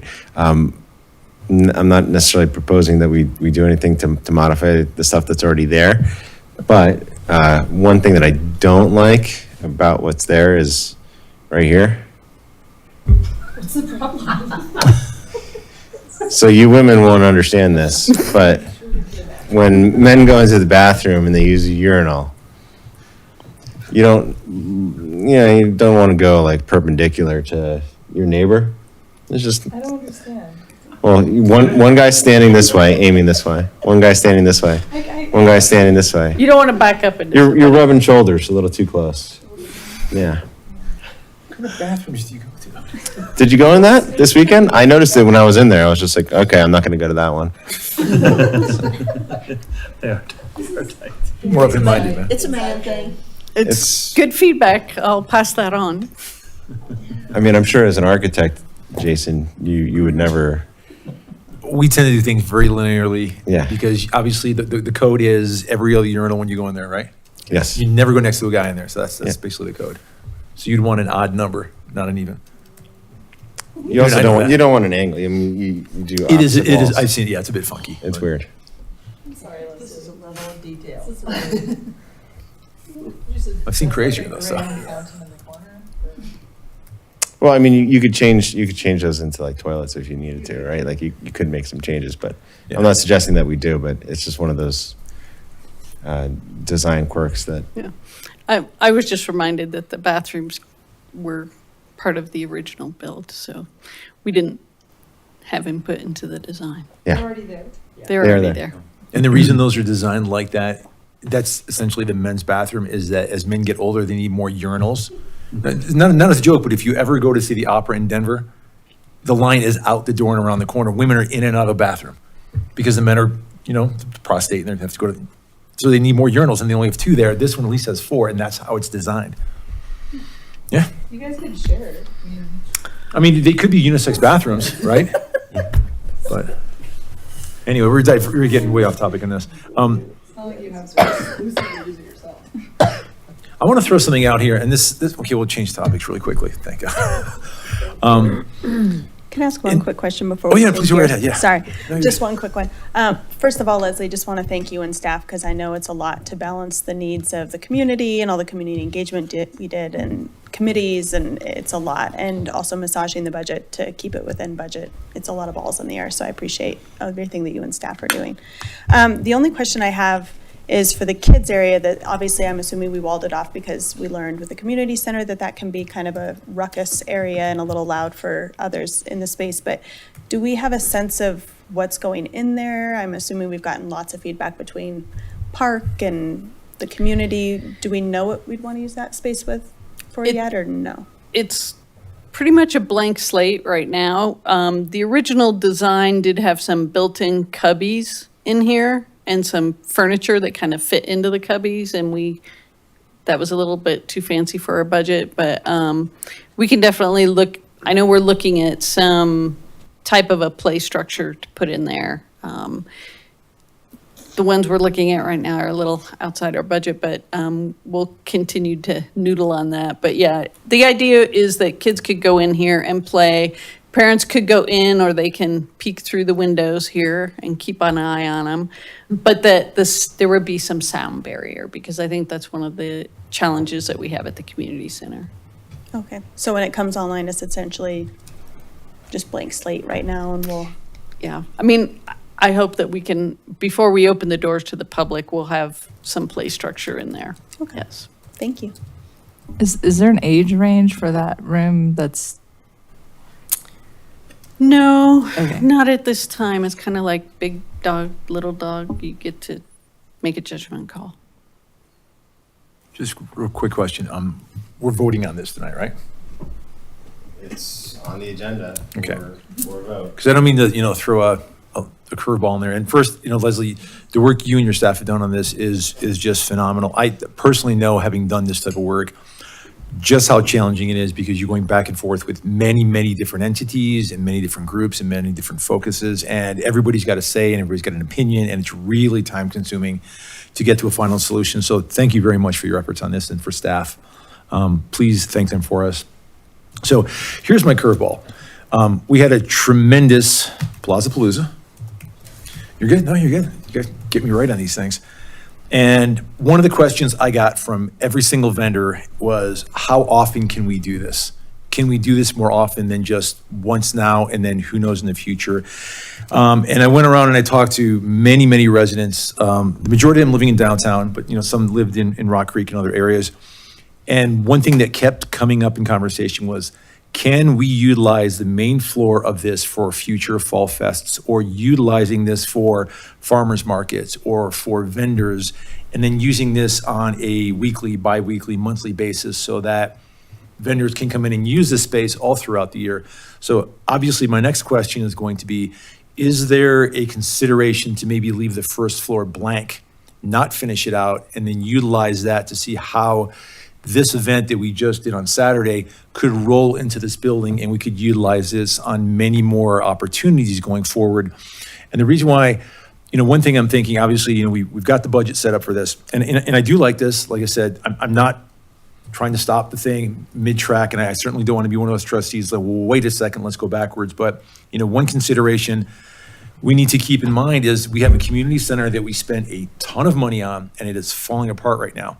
And, the biggest thing is the drainage issue at the community center. And whenever it rains, it floods the building. And whenever it comes into the building, it's going into the foundation. And when things go subsurface, it creates a lot of problems long-term. And if Land Rover knew that they had to do something way, way back when they owned it, I can pretty much guarantee you that issue has compounded itself subsurface to this point, where we need to start thinking seriously about putting some money at that, because the $500,000 we spend a year on everything on that, which includes, what we're spending to pay for the building, plus maintenance, plus utilities, plus staff, we're not even getting anywhere close to fixing that building. So I just want to throw it out there, and I'm not saying we take an action on it, but if there's an opportunity to leave the first floor alone and then divert some of that money towards the rec center, or towards the community center, and start taking care of some of the things there, because you got cracking walls, you've got ceilings that are dripping water, you've got the concrete masonry wall in the long speak room you can see through.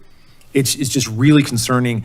And I've talked to a number of my residents in downtown, and they're comfortable right now with giving some sort of flex on this to leave the main floor open to see where we go with that, and maybe putting some of the funds towards the community center, and trying to catch up on that and do some sort of remedy for it. Like I said, I'm not throwing a monkey wrench in the way, or trying to put put a stick in the spokes, but just something to think about. Thanks. Yeah, I just wanted to jump in and say, I'm not disagreeing with you on any of the improvements needed to the community center. I believe, and Leslie, correct me on this, that Michaela's plan is that the farmers markets will happen on multiple weekends next year, not that it'll just be a once a year event. It's supposed to be multiple weekends. I don't know what her schedule is, but she does plan to do it. We're working on the schedule. I mean, there's always a balance with these events to have enough of them to satisfy the need and not so much that you saturate the market. But I think we are going to recommend 4 next year. And whenever we have an event downtown, we're going to use this building. I mean, it will be our hub, probably, if there's a farmer's market, if there's a concert on the plaza, if there's, winter festival coming up. We can't use it this year, but in the future, we can use the restrooms now, but in the future, the idea would be that we would open up those garage doors and it would be a welcoming area for people to come. And it would also be our shelter in place for bad weather, so. No, I think you've done a great job on it, fantastic. But I just want you to be aware that, you're showing a stage on the second floor. I can see a community theater group starting. I mean, there are really good opportunities to utilize this space. Yeah, I'm just giving you guys food for thought, but no, very, very well done and good job on this.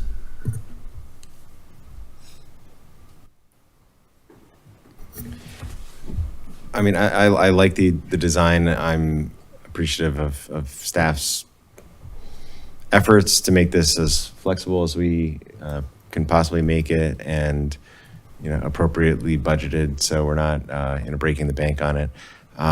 My thought with your proposal, Jason, I appreciate you throwing out a creative idea like this.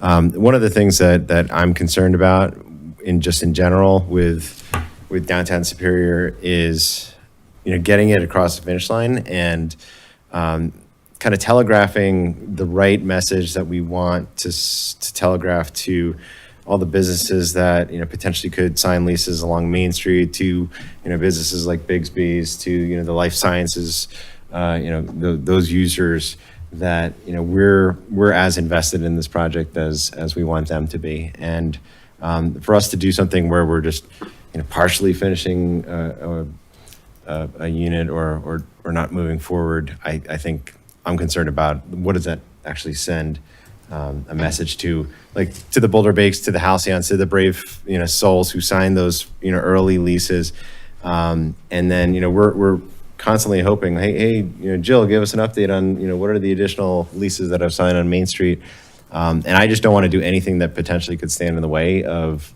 somebody having the courage to say, I am going to sign this lease to bring in my small business on Main Street. So I'm supportive of it. It's something that we've budgeted for, this and next year. And I think it's time for us to move forward with it, notwithstanding my concerns about the first floor men's room. Yeah, I totally agree with you, Mark. There are people in downtown that utilize the community center, and so it's like, when are you guys going to fix it? When are you going to do something? And I'm very sensitive to that as well, because I just want to show individuals that we're being very, very financially frugal with this, with things we have to do based on the fact that, we are going to be asking them to pay an additional sales tax on the ballot. But, like I said, I'm completely fine with this design. I think it's very, very well designed. It's just some of these things that a lot of people came up to me says, the main floor would be great in the wintertime when it's 20 degrees out, to actually utilize that as a vendor space when you can't be outside. Different flexibilities, but like I said, I'm completely great with this.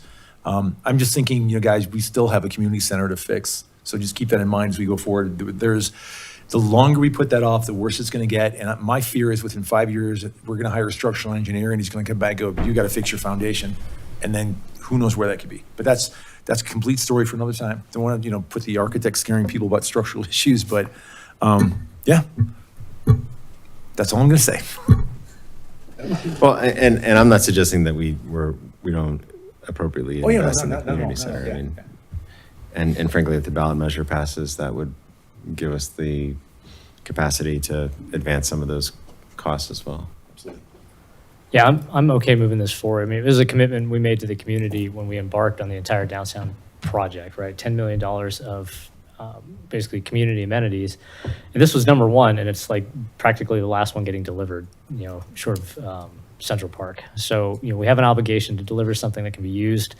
And we've gone through a robust, community engagement process. I think, going back over a year, and yeah, when you get to the goal line, maybe you run a different play, but I think we should continue to just move this forward exactly as, the community has wanted it to move forward.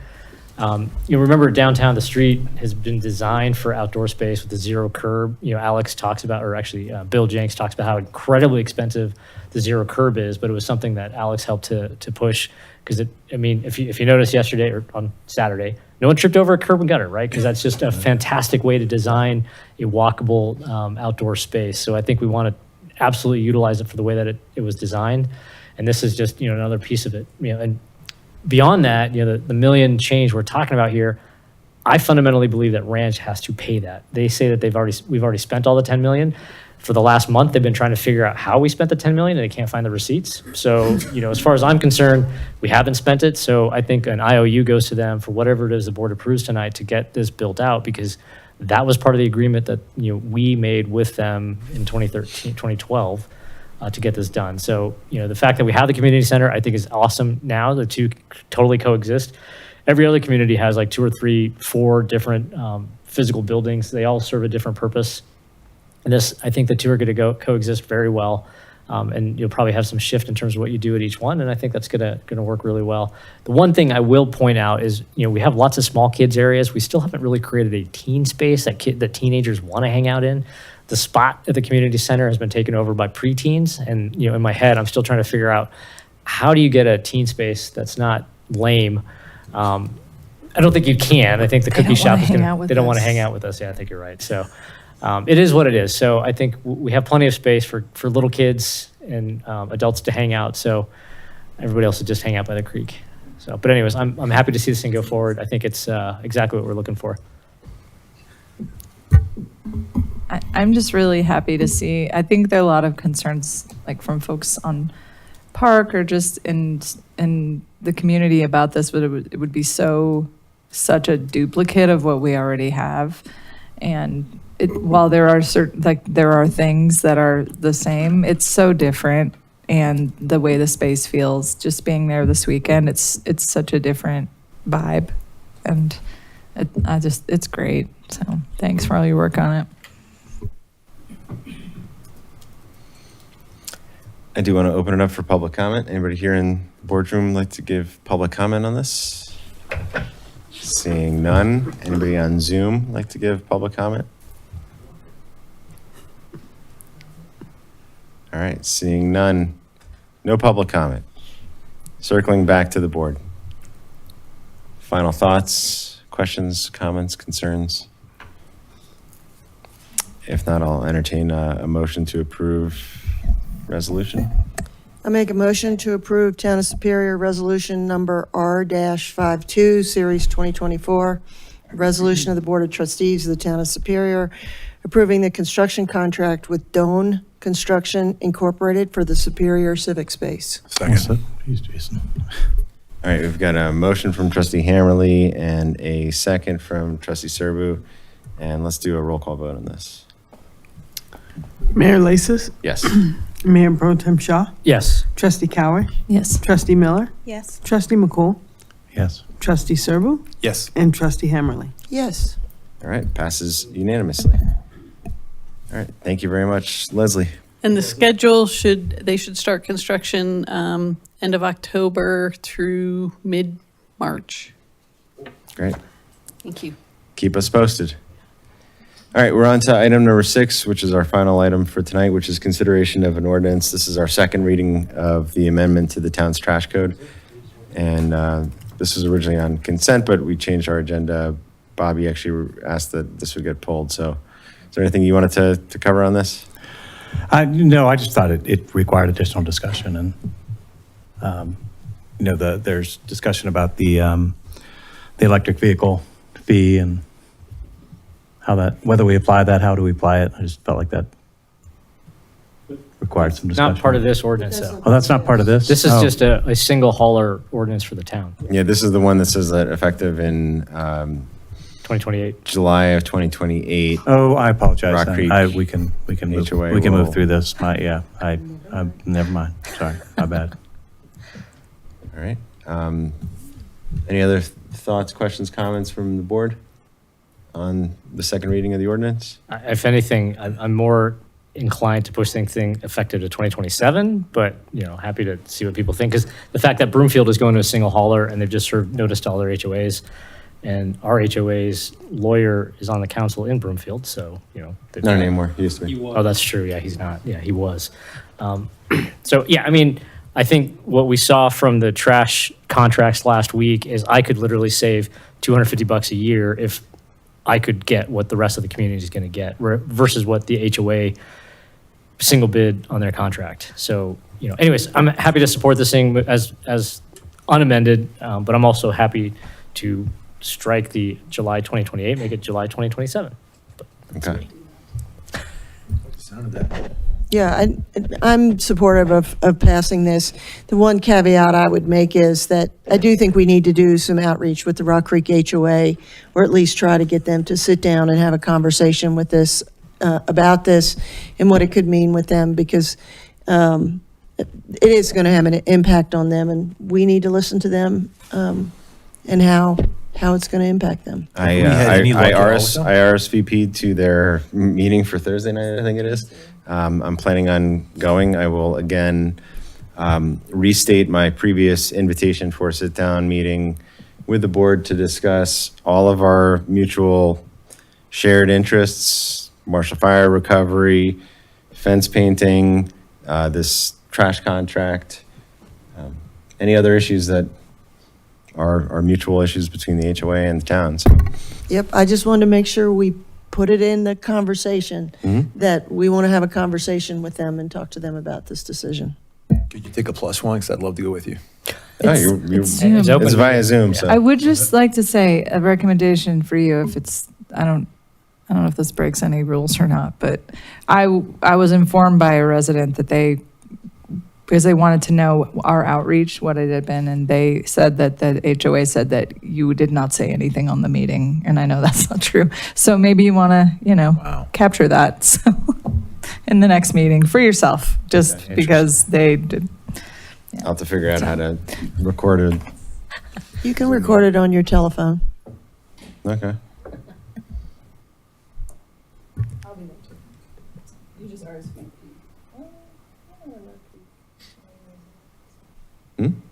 I'm not, no. So if you want to send me, if you want to send me the link, I'll do it that way, if I can. We've digressed. All right.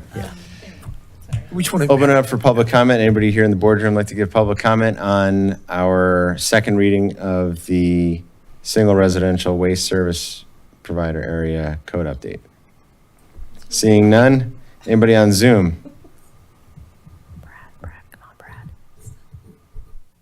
All right, seeing none. Circling back to the board. Further comments? Otherwise, I'll entertain a motion to approve our ordinance. Since I inadvertently pulled it, I will move to approve an ordinance amending section 6570 of the Superior Municipal Code to update the town's single residential waste service provider area. Second. All right, we've got a motion from trustee McCool, a second from trustee Serbu, and let's do a roll call vote on this as well. Mayor Pro Tem Shaw? Yes. Trustee Serbu? Yes. Trustee Miller? Yes. Trustee Cowish? Yes. Trustee McCool? Yes. Trustee Hammerly? Yes. Mayor Lasis? Yes. Thank you. Okay, passes unanimously. And unless there's anything further, I will adjourn at 9:42. Good night. Thanks for helping me.